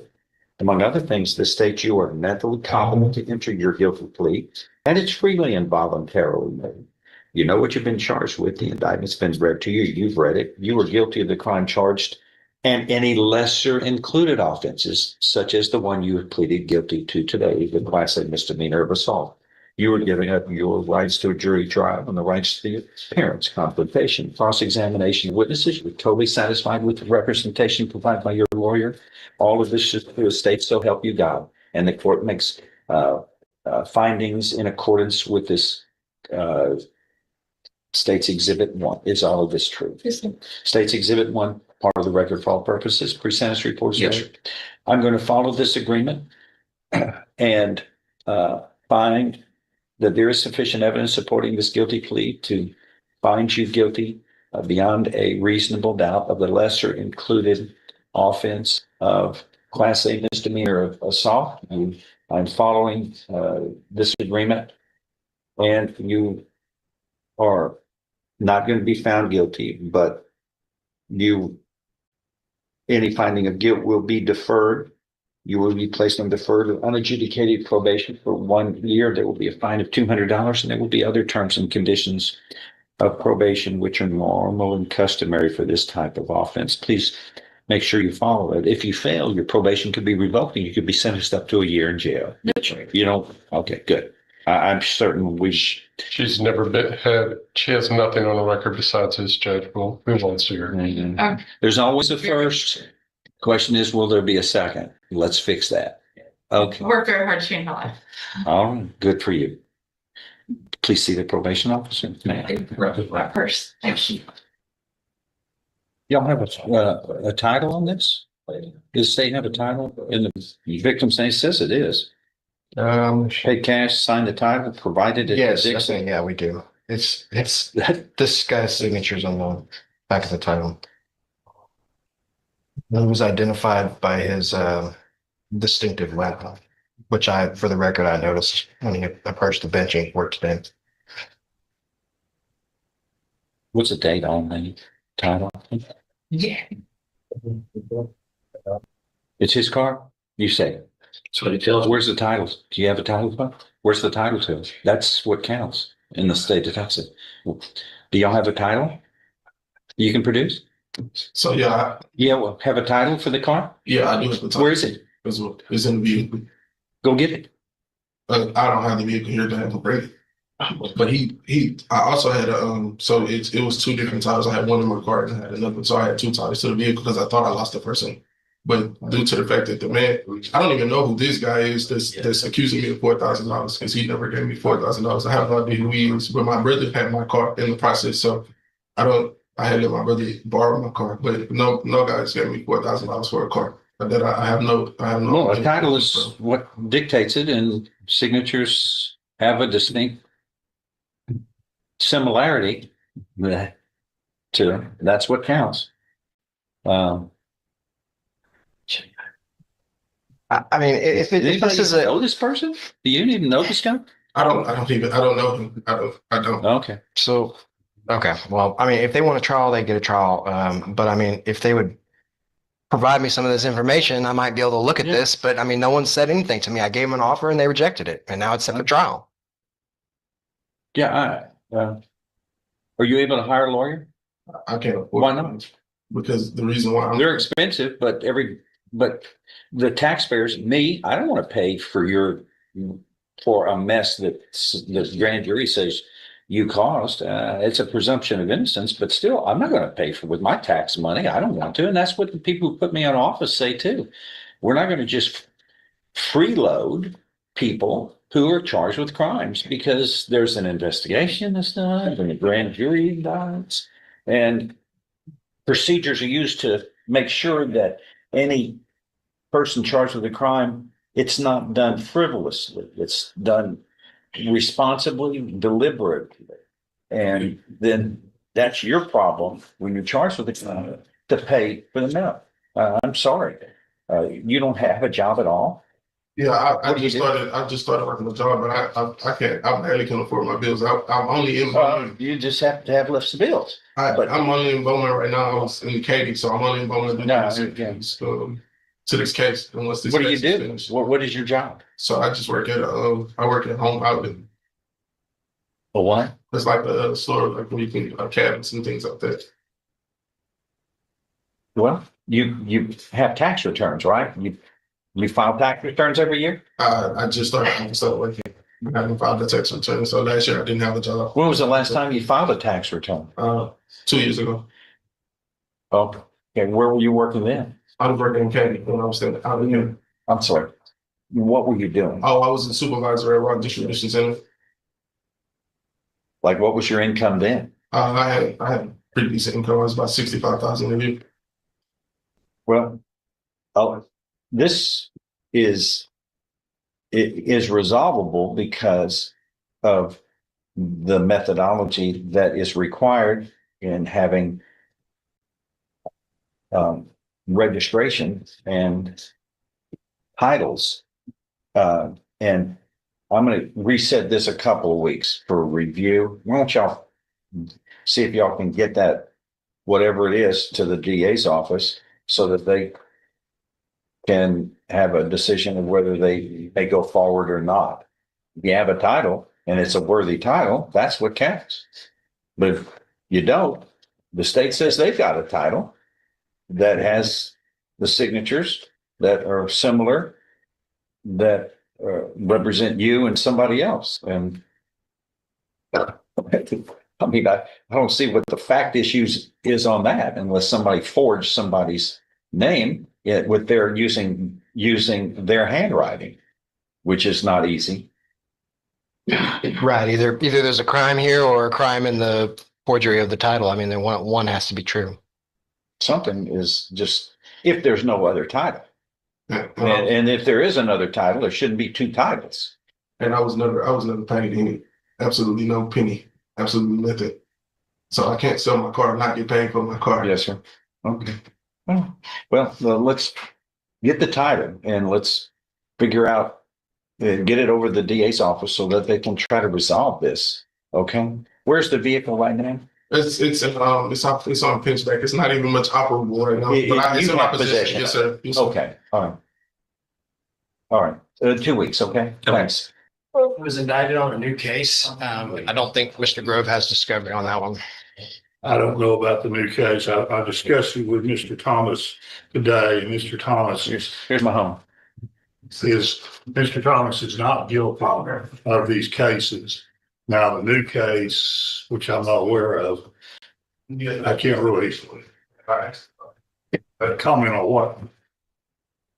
It was a surprise thing. I never been to jail for it. It's just a warrant popped up. So does he have a warrant now? No, I'm hoping I don't want to.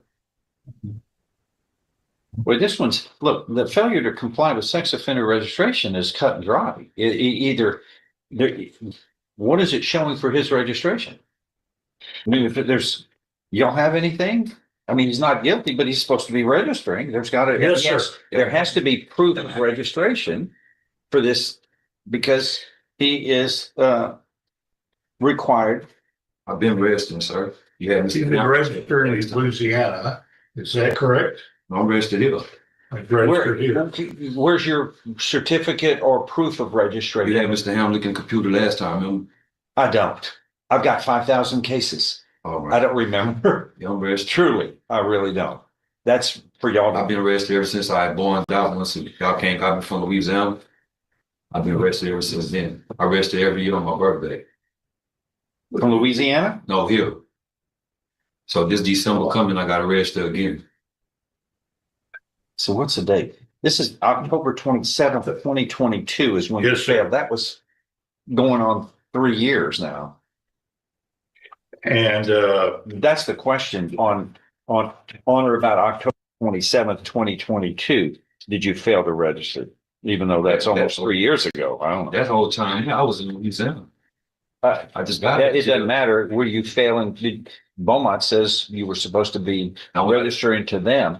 Do you have some kind of registration in Louisiana you have to perform?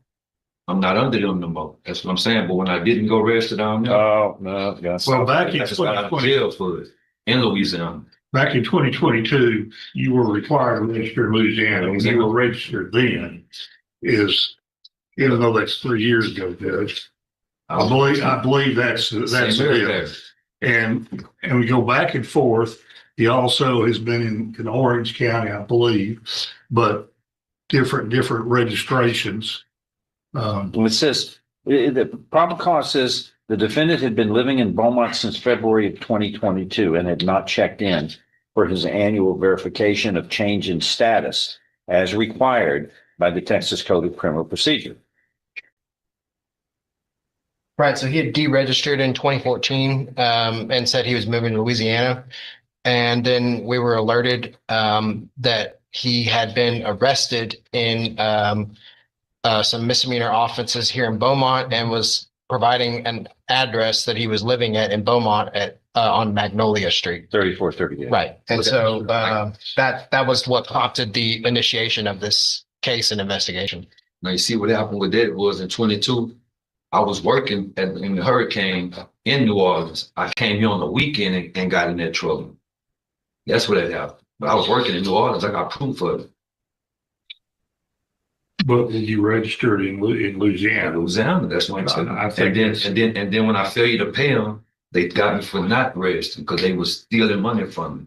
Steady every 3 months, I was paying them $60. And when I found out I was supposed to be paying them $60 once a year, I just stopped going. And that's when they came with the failure to register. And that's when they picked me up. I was locked up in Orange County. Louisiana come got me from there. Then Texas come got me from Louisiana once I finished with Louisiana. And when I got out of jail here, I bonded out of jail here. I went downtown Beaumont and I registered. So, Judge, I'm going to add Mr. Grove to the discovery in Mr. Thomas's new case. I would suggest that they have some time to look at the discovery in that case, and then we can all come back. Okay, now we've got another case that was indicted in March. Which states that on or about February 15th, that you committed the third-degree felony of obstruction or retaliation. And you all not in, I didn't retaliate. This isn't a debate. It's what the indictment reads. The grand jury indicted you for that. That's what I'm telling you, which carries with it up to 10 years in prison. But so what are you living in Beaumont or not? That's what it is. 1385 Fairway. I'm registered in Beaumont. I live 1385 Fairway, Beaumont, Texas. I can follow up with the registration detective here in Beaumont and see if there's any validity to all this timeline. But either way, they're going to need time to look at the driver's license. No, sir. Let me see it. What do you have? So you're driving a car? No, I ain't driving no car. What identification do you have? Only thing I got in here is what? All right. The reason why I ain't got I don't want. I just want to. Everybody has identification. No, I got mine. Well, I was with it. But this while I carry. You carry around. You don't carry around any identification. My car just got in a wreck, sir. And so you ought to have your car. Yeah. You're driving a car? No, the car I've been in because my sister let me use it to go to work. You're driving a car. Yes, sir. Well, you have to have a driver's license. Where's the driver? Where's your Texas motor vehicle? Don't interrupt me. My question is, where is your Texas motor vehicle driver's license so that you can drive the car that you're saying you're driving to and from work? You don't have it. That's a crime. I mean, the rules don't apply to you, but they apply to everybody else. So you're not going to trick me and try to take my wallet and flim-flam me. I mean, it didn't take long to figure out you're not following the rules here. That's why you got 2 indictments. Oh, I'm not guilty of anything. You can't. You've already admitted to operating a motor vehicle. You don't have a driver's license. That's a crime. Anything else you want to add?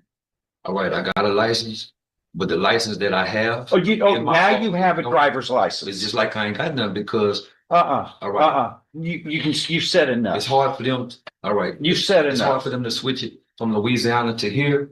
It's always somebody else's excuse. I just asked you, do you have a driver's license? You said no. But it's not. Now you don't. Now you do. Okay. It just miraculously appeared with me. Is in the red car in there. I'm supposed to go there today. Why did you say you didn't have a driver's license a minute ago? Because if you're gonna want a Texas one, I don't have no Texas one. You on? Sit over there. Sit over there. Yes, sir. I do got Louisiana. I'll tell you. Sit over there. We'll deal with you later. What's his bond? You don't lie to me like that. What's his bond? We're going to change that. Brittany, what are we going to do on William Walker? Where'd she go? Okay, well, where's Rife? Rife had to go to another court, but case needs to be reset because there's a new drug case. Don, what are you going to do? I don't know, you need to reset and be over everything. It's kind of a new case telling you about 2 months. On Charles Johnson? Yes, where's Dr. Johnson? Come on up. You're Charles Johnson? You're charged with the 2nd-degree felony of burglary and habitation. Mr. West is your attorney. What are we going to do today? Oh, we need about 4 weeks reset. Got 4 weeks. Get a resetting. Thank you. Unlawfully acquiring a copper. Yeah. And that carries with it up to 2 years in the state jail. Your attorney, Mr. Kimler, we're going to reset that 3 weeks. You need some more time for something. And did you say there was another case coming? Yes, sir. I think Mr. Kimler was just aware of it recently that she got indicted on some new case. No, We're waiting on that. Oh, I'm sorry. That's what it was. All right, how long do you think that? It's a drug Yes, sir. matter? Yes, sir. Okay, well, they're going to test it to see what the drugs may be. October 24th. So it's the same hopefully deal. All right. Okay. Out of the same arrest? Yeah. Okay, so it's out of the same arrest is what they're Reset for three weeks. Okay, get a resetting. Well, Thank you. Get a resetting. both of them. Both cases are reset. Yeah, we're not gonna handle one, we're not gonna do one in an installment and keep the other one. We're gonna work them together, so Okay. just get a setting. You can go see if I'm a judge. Come forward, please. 23 CR 2056 is called. You were William O'Neill Walker. With Ms. Holmes, your attorney, and the state's attorney does the defendant waive a formal reading of the indictment and arraignment here. Can we proceed in summary? Yes, sir. In summary, sir, this indictment alleges that on or about October 31st, 2022 in Jefferson County, Texas, you committed the second-degree felony of aggravated assault with a deadly weapon, namely a motor vehicle. Do you understand? Or an automobile? Do you understand what you're charged with here? Yes, sir. If convicted, you face a term of not more than 20 years or less than 2 years in prison. In addition, a fine may be assessed not to exceed $10,000. Do you understand? Yes, sir. An agreement's been reached in your case where you would be pleading guilty and sentenced to 2 years in prison, and you would be given credit for all time served. Is that your understanding of the agreement? Yes, sir. By follow this, you have no right of appeal of your case. Do you understand? Yes, sir. Is there any restitution here? No, Your Honor. Says cause bodily injury to somebody else by ramming. Your Honor, if you recall, I don't remember. this is one where the complainant is his wife. They actually got married after this incident occurred. Oh, the complainant is this man's wife now? Yes.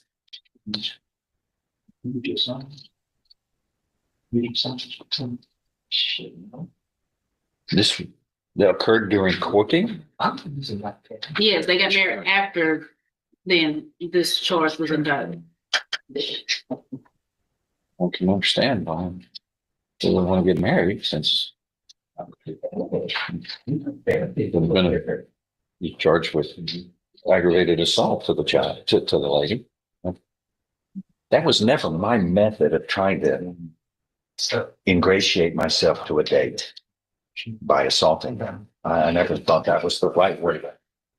Sorry. The right way to court and, yeah. Yes. Okay.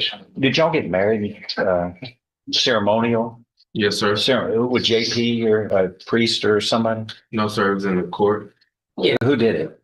A judge in Mississippi. A judge in Mississippi. Well, I'm sure they do the same thing. I mean, then you go through a formality of pledging your love and devotion to the other person. Did y'all do that? Yes, sir. What happened here? This isn't the way. That's not the way. You understand? I guess here you are. You are accepting responsibility. You made a mistake, but you understand. If you have a composure problem, the last person you're supposed to harm is somebody you pledge your love to, right? Yes, sir. Okay. Is that fixed? Yes, sir. Okay. You're devoted to this lady? Yes, sir. Promise? Yes, sir. Forever and ever? Yes, sir. That's what they probably said. Words to that effect. Then do you show love to this person every day? Yes, sir. If I follow this agreement, you have no right of appeal of your case. Do you understand? Yes, sir. How do you plead to this? Guilty or not guilty? Guilty. Are you pleading guilty voluntarily? That is on your own free will and because you are guilty. Yes, sir. I'm going to show you what's marked as State's Exhibit 1 here. Did you sign that document? Voluntarily, understand it. Discuss it with your attorney. Is everything true and correct? Yes, sir. State's Exhibit 1 is tendered into evidence. No objection. Without objection admitted. Among other things, the state you are mentally competent to enter your guilty plea. It's freely and voluntarily made. You know what you've been charged with. The indictment's been read to you. You've read it. You are guilty of this crime and any lesser included offenses. You are giving up your rights to a jury trial and the rights to the appearance, confrontation, cross-examination of witnesses. You are totally satisfied with the representation provided by your lawyer. All of this is true, so help you God. Yes, sir. State's Exhibit 1 made a part of the record for all purposes. Your sentence report as well. Yes, sir. All right, I'm going to follow this agreement and find there is sufficient evidence supporting your guilty plea as you have entered your plea voluntarily, knowingly, intelligently from State's Exhibit 1 here. That is enough to support your guilty plea to find you guilty beyond a reasonable doubt. I now find you guilty beyond a reasonable doubt of this second-degree felony of aggravated assault with a deadly weapon, namely an automobile. I am following this agreement. You are hereby sentenced to confinement in the institutional division of the Texas Department of Criminal Justice prison for a term of 2 years, the minimum. You will be given credit for all time you have served in connection with this offense. The judgment must reflect a deadly weapon, namely an automobile, was used in the commission of this offense as indicted in this case. I don't know how many thousands of cases I've resolved and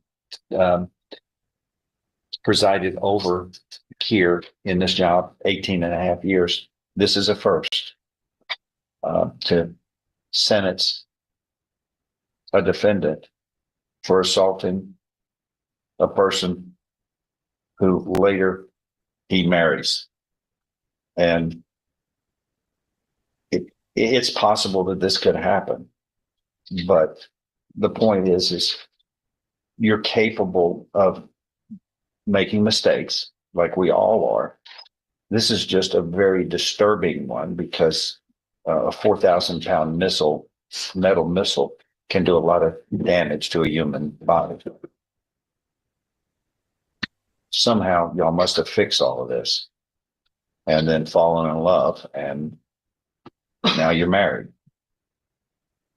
But hopefully this is far behind you. Yes, sir. And distances you from the future because you're supposed to treat that person with respect, with love, with compassion. Do you? Yes, sir. Well, and Your Honor, I believe she had filed for divorce, but they did get married after this, after the incident. That was when they. Okay. So y'all are in the process of a divorce now? I'm not sure if he's been served with that or not, but that's just my understanding. Well, does the lady see you? Do you communicate with her regularly? I directed him to stop communicating until we got this resolved. Okay. Well, y'all can work this out.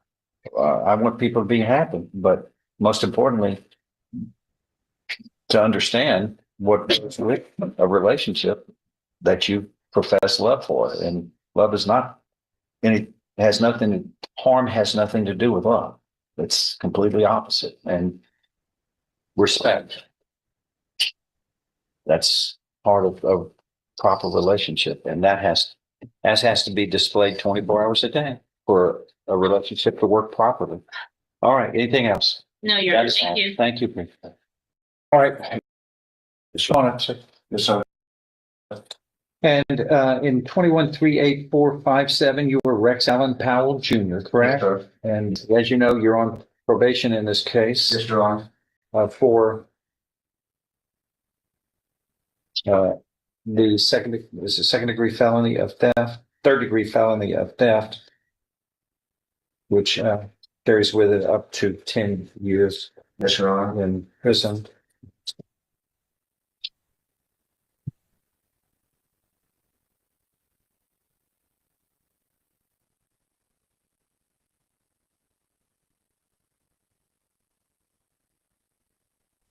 All right.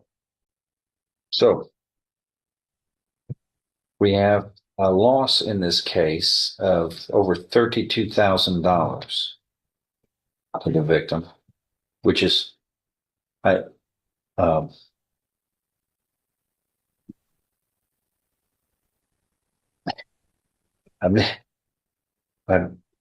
never seen an affidavit for an arrest warrant so interestingly worded. This states that you stole $32,500 from the victim by using guile and deceit. Interesting use of verbs that we generally don't use guile, but it shows that the officer in this case took English classes, I'll tell you, through school. But we place you on probation here. I agree to this. And this was in December of last year. So we're headed toward a year, 9 months anyway, into this. And according to the probation office in the state, you hadn't done much anything. And there's a motion to revoke probation that has been filed now that states you failed to report to the probation office since December 10th. I placed you on probation the day before. Who does that? You walked right off the job. We hired you and then you left town. When was he placed in custody? When was he arrested? I'm curious. Anybody? No. I think at Lacey said it was in June. But remember, he had those issues at the beginning of his probation where he was let out and then he had to go back to jail. So he went back and wasn't released from Jefferson County until January 22nd of 2025, which doesn't fix the overall issue. But I just wanted to remind you that he did self-report back. Yeah, the thing is, you know how important all of this was, that we're serious about it, because when we catch you, we throw you in jail every time. So then you leave. When did you leave jail the last time? January 22nd. January 22nd. And when was he arrested? June 26th. All right, 6 months later. All right. Where were you? You certainly weren't at probation. Wisconsin. I was doing my community service. I was doing my community service. What were you doing? What community service were you doing? Your own community service? Sir, I did 87. Well, actually, I did 115 hours of community service at Henry's place, but then they lost the paperwork, and now Miss Linda Court has the paperwork. I was in the process of getting my driver's license. How many times did you report to the probation office? Just the once. And because I went through some mental anguish because of, I've never been in this situation. My dad got cancer. What do you mean you've never been in this situation? Never been homeless. I've never been, I ain't been in trouble in 20 years. And I apologize. I just want the opportunity to prove that I can do this. And I was trying to get my new social security card and certificate. Hold on. Yes, sir. You're railing on, and I'm not going to let you look at me and lie. I'm not. Yes, sir. Raise your right hand. You solemnly swear or affirm any statements that you make during this hearing will be the truth, the whole truth, and nothing but the truth, subject to prosecution for perjury. So help you God. Lower your hand. Yes, sir. You hadn't been in trouble how long? I think it was about 17 years. 17 years. 2012, you were convicted in, was it Dare County, North Carolina? 6 to 8 months confinement. That was the last time. No, wait. Yes, sir. Do the math. That's 13 years ago, mister. I'm sorry. You're going to look at me and lie? You can't do math above 13 years? I'm just bad with time perception. I'm sorry. Oh, are you? Yes, sir. Yeah, I think you're bad with truth perception. Yes, sir. I'm sorry. No. And we've got, let's see, non-support, Dare County in 14, failure to appear in 2012, failure to appear in North Carolina, DWI in North Carolina in 2011, all that's within 20 years. Your earliest crime is 2002 conviction in North Carolina, 2002. And let's see. I've never seen this one. A felony of littering with using, you littered more than 500 pounds of debris and were convicted of that. That was some kind of littering. And then you get this illegal possession of a controlled substance on the prison or jail premises. Are you kidding me? Who does that? And then convicted for that. All right. Now you have this felony theft. And we put you on probation after all of that mess. And you walk right off the job. You just don't seem to appreciate the seriousness of what goes on in a criminal courtroom. Plus, you're just plain dishonest. You've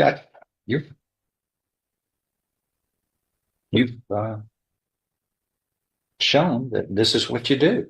You deceive. And what was the words in this probable cause that the officer used? Let's see. You're using guile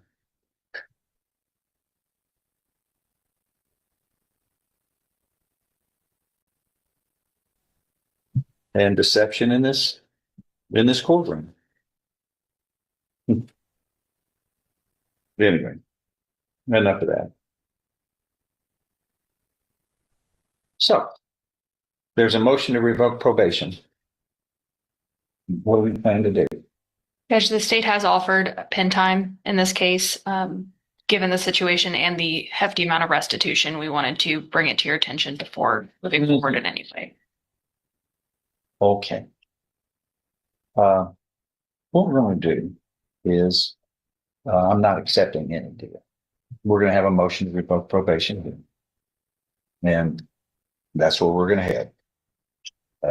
We can plead true or untrue, and the state will be obligated to present evidence, and the court will make its decision. Okay? Anything else? That's it, Judge. When can y'all be ready? 2 weeks. You got it. 2 weeks. Good. Thank you. Yeah. That is all. See you in 2 weeks. So, I guess he's got no bond right now, right? What's his He has not had one set, but he is on deferred, Judge, so he is entitled to one if you would set one, please. $1 million That's fine, Judge. plus GPS device 2 weeks. plus home confinement? No. Let me ask you, hold on for just a second. I'm just asking you, do you have a mental problem? You think that's funny? No, sir. How many family assault convictions do you have? 4? For his long history of assaults, we're not going to end up here. You're going to go to trial. We're going to let a jury here in Jefferson County decide your fate. Yes, sir. 25 CR 879 is called the state of Texas versus Tommy Lee Beauchamp. No answer in the courtroom. I ask the bailiff, please call into the hall for Tommy Beauchamp. Got $7,000 fine. Yeah, that's correct. Sir, defendants aren't supposed to be sitting up there. The defendants. I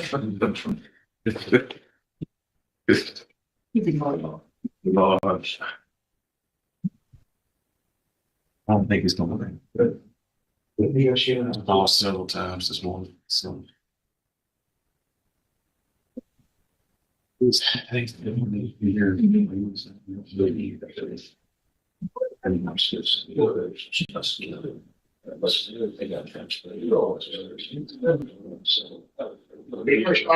No response to the name called into the hall. No response to this name here in the courtroom. A defendant has failed to appear. There's a gentleman on the side. He's disabled. Lady really said, we need to get him to the hospital. It's a Lindsay Maynard. Okay. Can I go and release him? Let him go home. Let's make sure that his lawyer knows. I'm the lawyer. For him, for Maynard? Yeah, he's the guy that we had to get the medical records on last time. We went to see his medical. He's pretty much freaking out. Okay. All right, we're just going to reset him a week. That's fine. All right. Yeah, he can be released. Yeah. Beauchamp, on Tommy Lee Beauchamp, he has failed to appear. A warrant shall be issued for his arrest. His bond was $7,000. Correct. It is doubled to $14,000. Plus, the defendant must have a GPS device as a condition of bond, so we know where he is when he's not here in court, when he's supposed to be. Judge, and what, I'm sorry, I missed what Dennis was saying. Lindsay. He said he's having convulsions outside. Lindsay Maynard. It's going to be one of a week. Langston's. Reset 1 week. It's going to be 1 week. So he's having a medical crisis. Okay, that's okay. Christopher Joseph? Hinojosa? He's here. You can know him? Come on up. Yeah, he's here. My other guys here. Let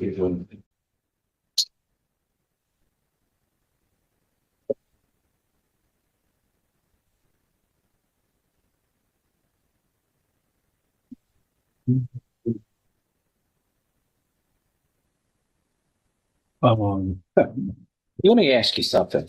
You're Christopher How do you pronounce your last name? That's okay. Wilson. You're here with your attorney. Yes, sir. Mr. Adams. I'm looking at this indictment and I'm just asking you, do you have a mental problem? Yes. You think that's funny? No, sir. How many family assault convictions do you have? 4? Maybe? You got one. You're charged with one here, continuous violence of a family. You got an illegal possession of a controlled substance conviction in 2013 out of Fort Bend County. You pick up a assault family assault in 2018 out of Harris County. Then you just move around the state and just assault people. Then you've got another in 2020, a family assault conviction out of Fort Bend County. Oh, here's one. We've got another family assault conviction. These are all felonies out of Harris County, Texas. Now you want to come into Jefferson County and make a mess, mister? No. Are these women that you're assaulting? It's a woman. Is it? It's a woman. Is it? Yes. Okay, Mr. Man. What are we going to do? Just to the person who assaults females regularly. Just with this being his announcement, I'm sorry, initial appearance, I was going to put it on the announcement. He's a habitual felon, right? Right, and the office. He's looking at a minimum of 25 up to life imprisonment, right? Right. That's minimum. Okay. I don't want to put it. I think a jury wants to hear this in our county. This isn't where he's going to end up to assault. For his long history of assaults, we're not going to end up here. You're going to go to trial. We're going to let a jury here in Jefferson County decide your fate. Yes, sir. Because They really don't find this sort of behavior amusing here. And you've moved around the state. How many different counties have you been convicted in for felonies? 1, 2, 3, 4, now 5. You sure there's nothing wrong with you mentally? Not that I know of, sir. Not that you know of? You don't know the difference between right and wrong? Yes. Do you know the difference between assaulting people, that's a crime and that harms others? Yes, sir. You've been convicted several times of this, so it's not like it's their problem. It seems to be yours. Yes, sir. Well, we're going to stop the problem in this court. Yes, I understand. All right. What do you want to do next? Was this an initial appearance? Yes, sir. I was going to put it to the announcement, but I think what you're saying is you want to put it on the trial docket, right? Yeah. Yeah. He's going to put it on the trial docket. And here's another situation. Who is this? I'm not going to name the person that you assaulted because I don't want to. I'm sure they've been embarrassed enough by you. So, you're going to interrupt me too? I apologize. You get to speak. You have a fair opportunity to speak, but I sense your personality is dominance over others. That you're going to keep interrupting me? Sorry. And proving it? Yes. You finished? Now can I speak? Yes. Mr. Rude Guy? All right. All right. What was the relationship of this person to you? That's the mother of the children. The mother of your children? Yes.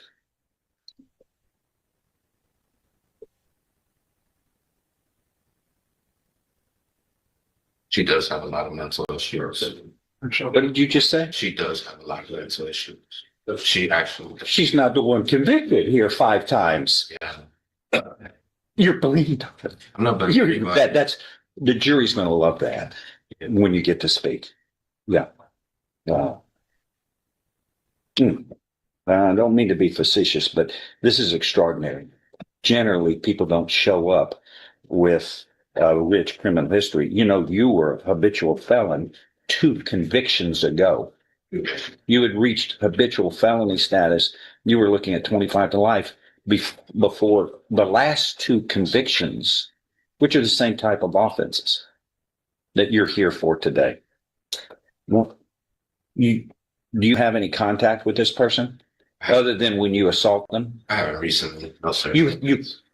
I want to know when you do. The next time you do, your bond will be revoked.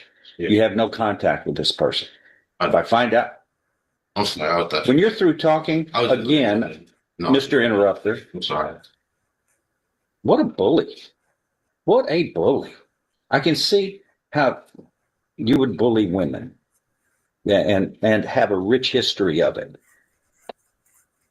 Convictions of assaulting women. Well, it's going to stop. I find out you have any contact with this person, your bond will be revoked and you can sit it out in jail until we get around to trying this. Plus, you're going to have a GPS device. You have one now? Yes. So that if you have any contact, we'll be able to find out where you were at any given time. You understand? Yes, sir. All right. I'll put it on the trial docket. Thank you. That's all.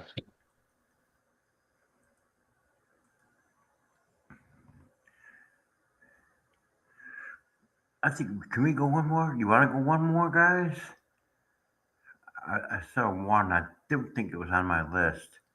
We can go one more if you want. I see there's 3 people in here. You guys don't talk too much. We don't want to confuse Scootu. But welcome.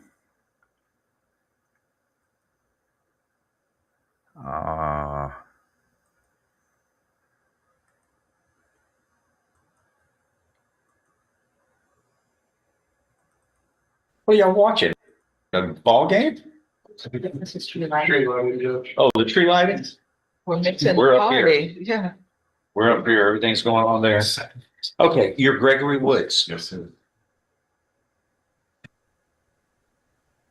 All right, you were here with Mr. Turk, your attorney, and the state's attorney is present. Earlier, you pleaded guilty to credit or debit card abuse involving an elderly victim. A pre-sentence report has been prepared.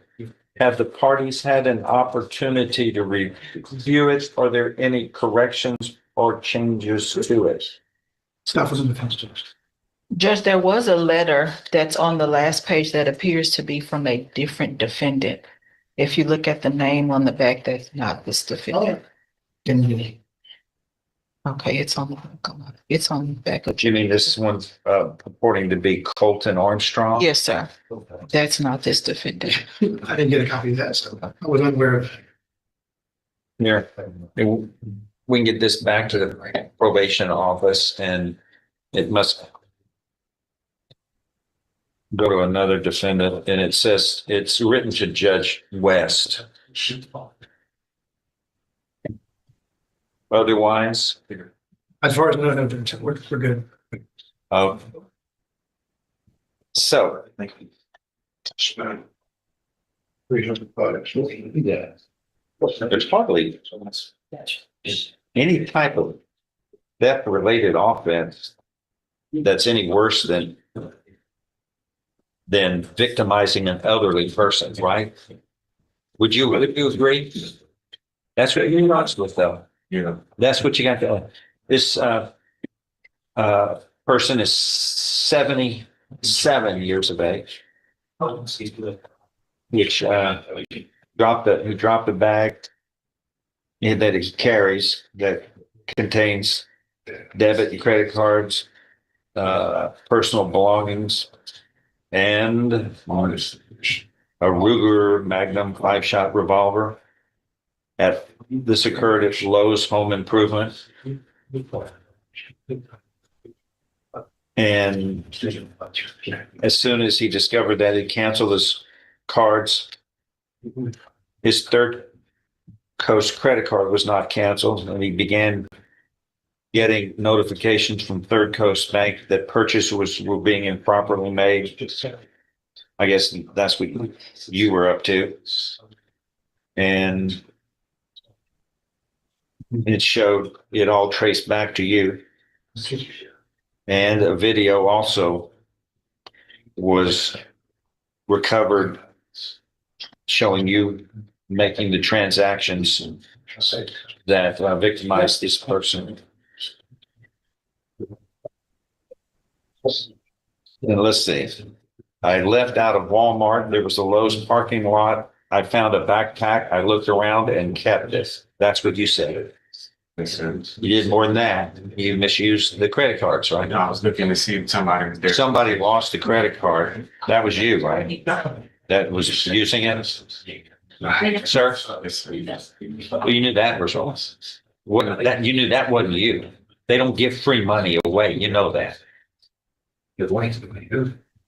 Says $4,000 was somehow taken from the plaintiff.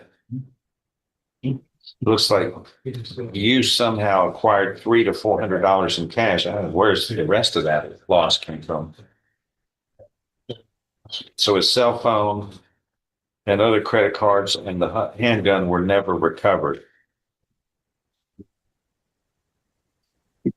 According to the district attorney's office, $1,531.68 is requested in restitution. $1,531.68 should be paid to Third Coast Credit, and $2,468.32 paid to him. That totals $4,000. So what are we going to do?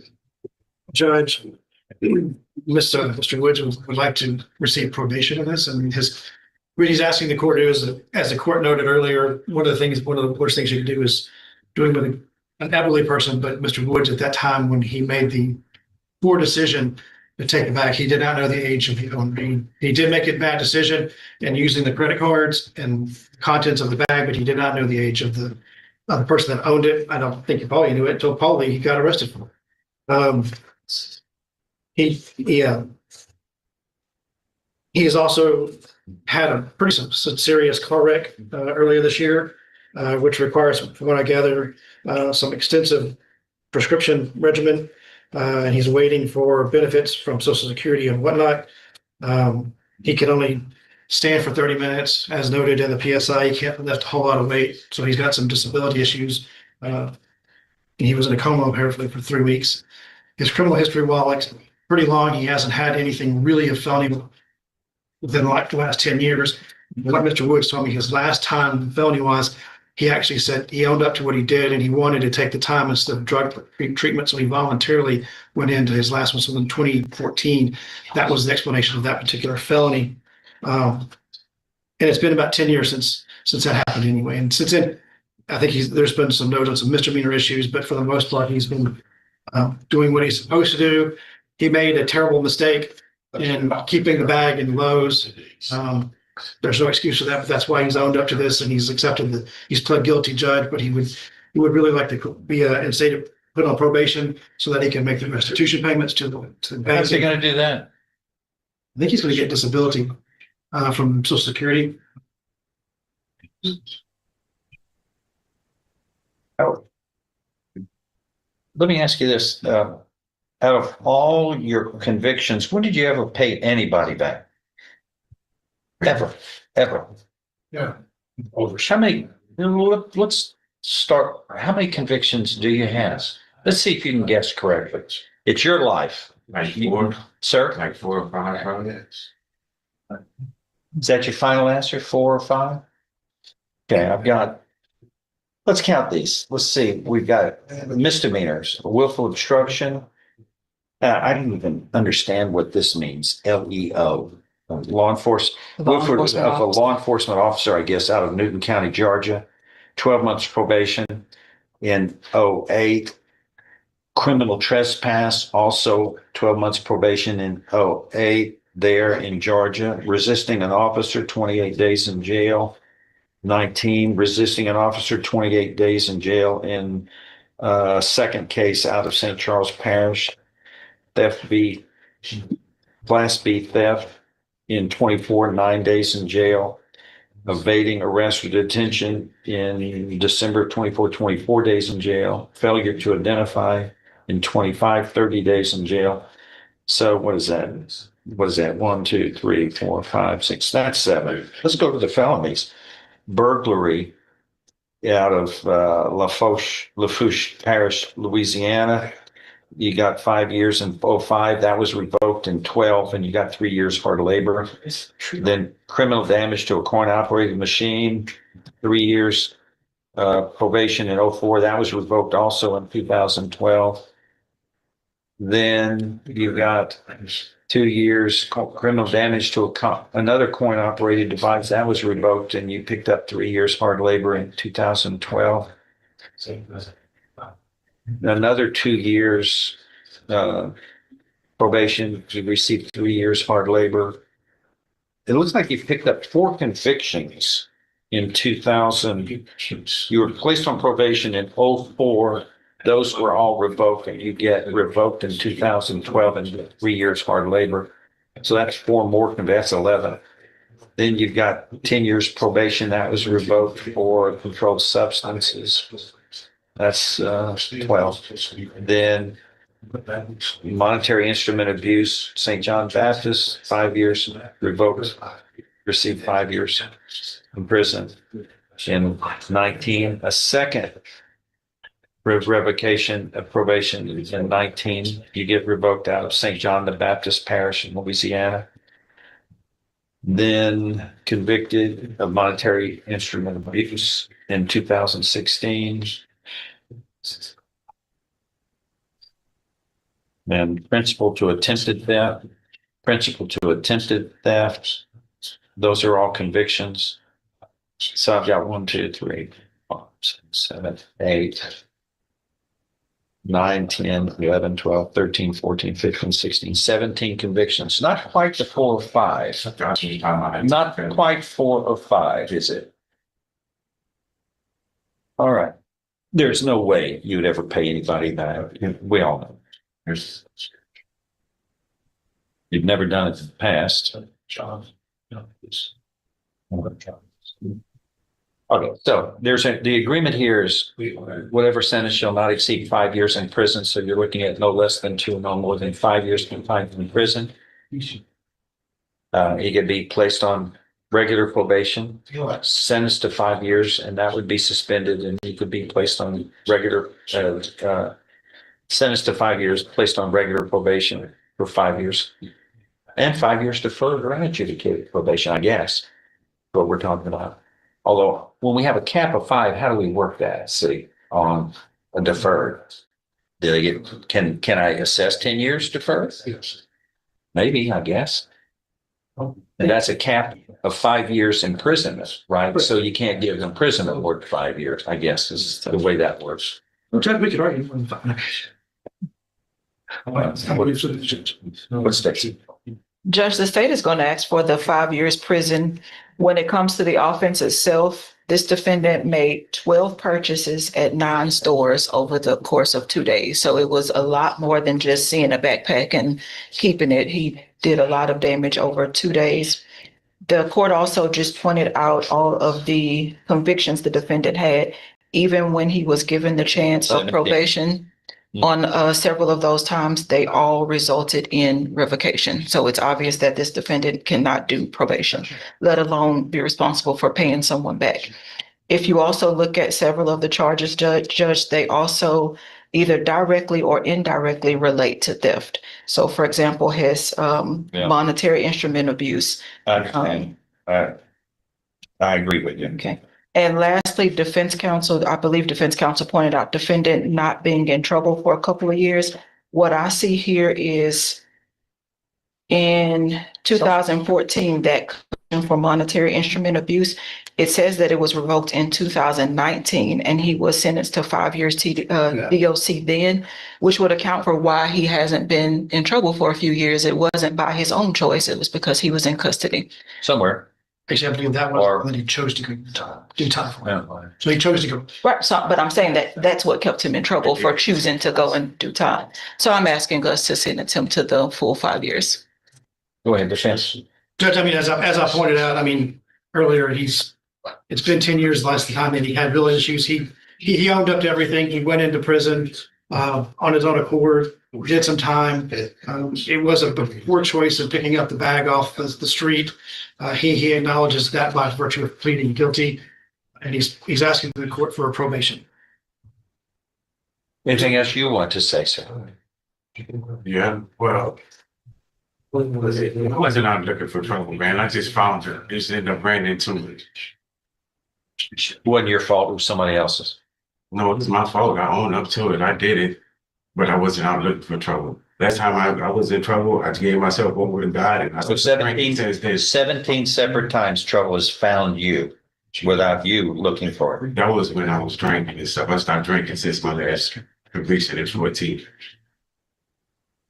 Anything else?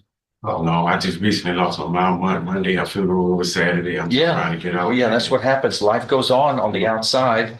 That's why it's always a good idea. If you make a mistake, you fix it. You've made 17, you can't seem to fix.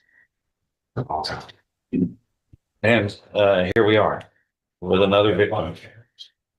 Earlier, you pleaded guilty in this case voluntarily, sir, to credit or debit card use.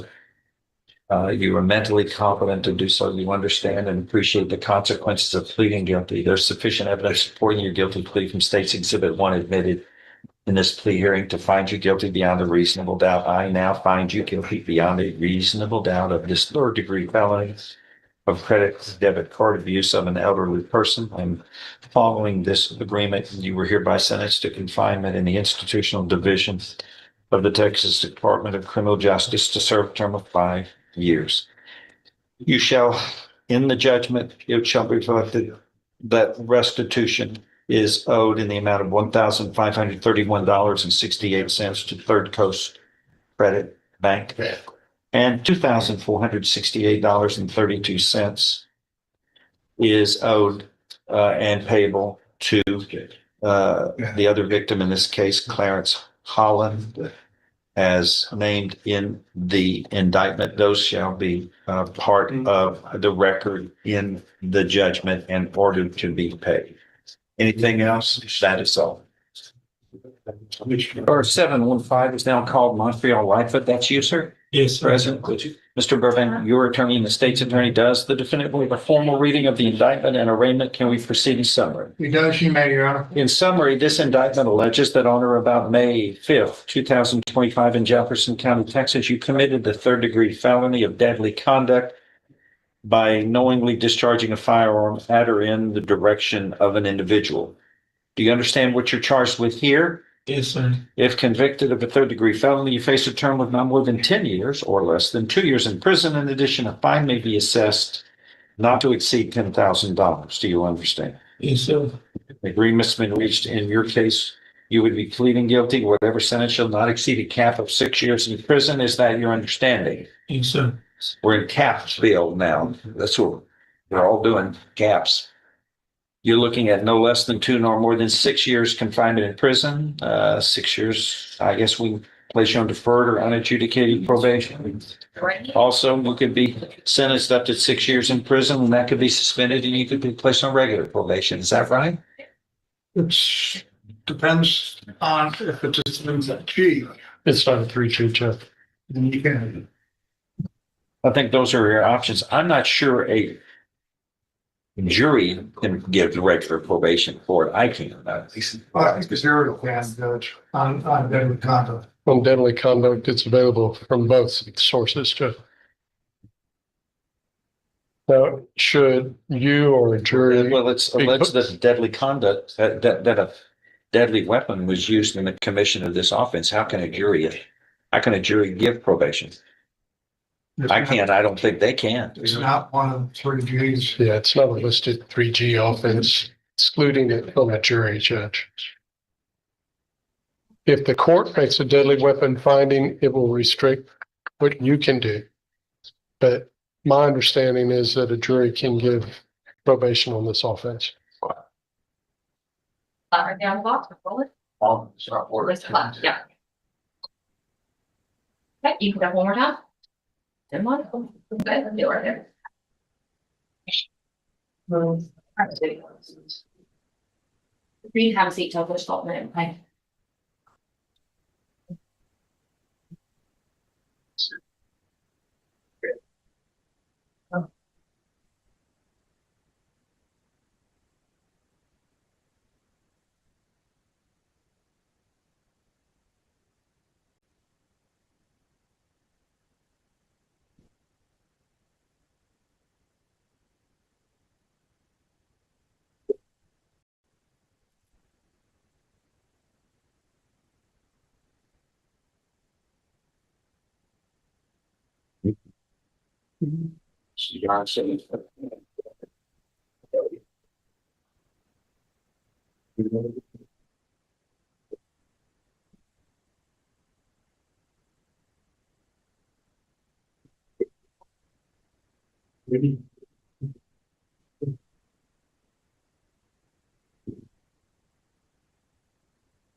Fun stuff.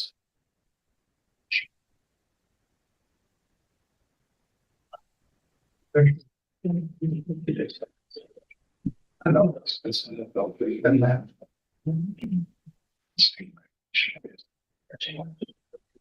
Here,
It's nothing from not getting your stuff.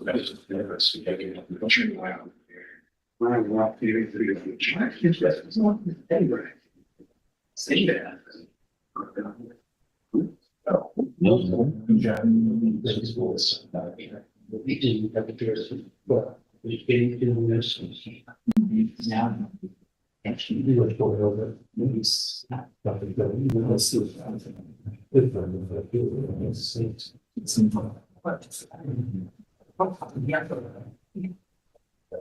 Okay.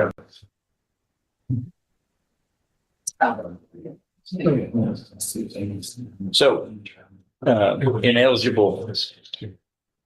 Who's Wesley? God bless you. So you're saying ineligible for probation before me? Restraint. You can give him deferred. You can give him up to 6 years. From a jury, he's got all the options. The only limitation is on the court and that's with a deadly weapon fighting. That agreeable. Yeah. Well, I'm saying, if I follow this agreement, you have no right of appeal of your case. Do you understand? Yes, sir. How do you plead to this, guilty or not guilty? Guilty. Are you pleading guilty voluntarily and because you are guilty? Yes, sir.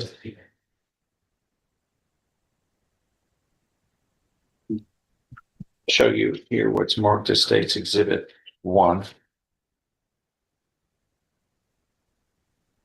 Did you sign that document? Voluntarily. Understand it, discuss it with your attorney, or the contents all true and correct. Yes, sir. State's Exhibit 1 tendered into evidence. No objection. Without objection admitted. This states, among other things, you are mentally competent to enter your guilty plea. It's freely and voluntarily made. You know what you've been charged with. The indictment has been read to you. You've read it. You were guilty of the crime charged and any lesser included offenses. You were giving up your rights to your jury trial and the rights to the appearance, confrontation, cross-examination of witnesses, and totally satisfied with the representation provided by your lawyer. All true, so help you God. State's Exhibit 1 is part of the record for all purposes. We're gonna need a pre-sentence report on this. And we're gonna order this returned back on January 5. Everybody can add whatever additional information you want and then make arguments, and then the court will make its decision, okay? Anything else? All right, thank you. Good luck.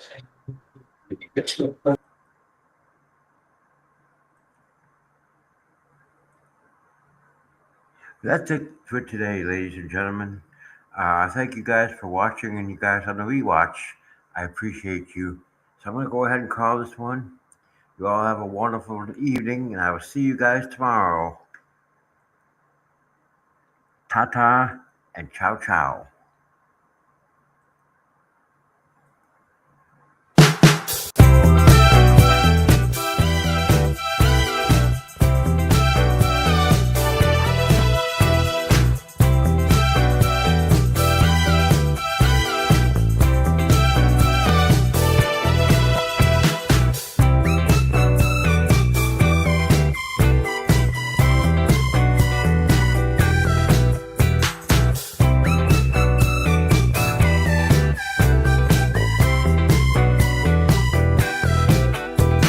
Fuck you! Fuck, come back and do something, goddamn you! Fucking Denver fucking motherfuckers.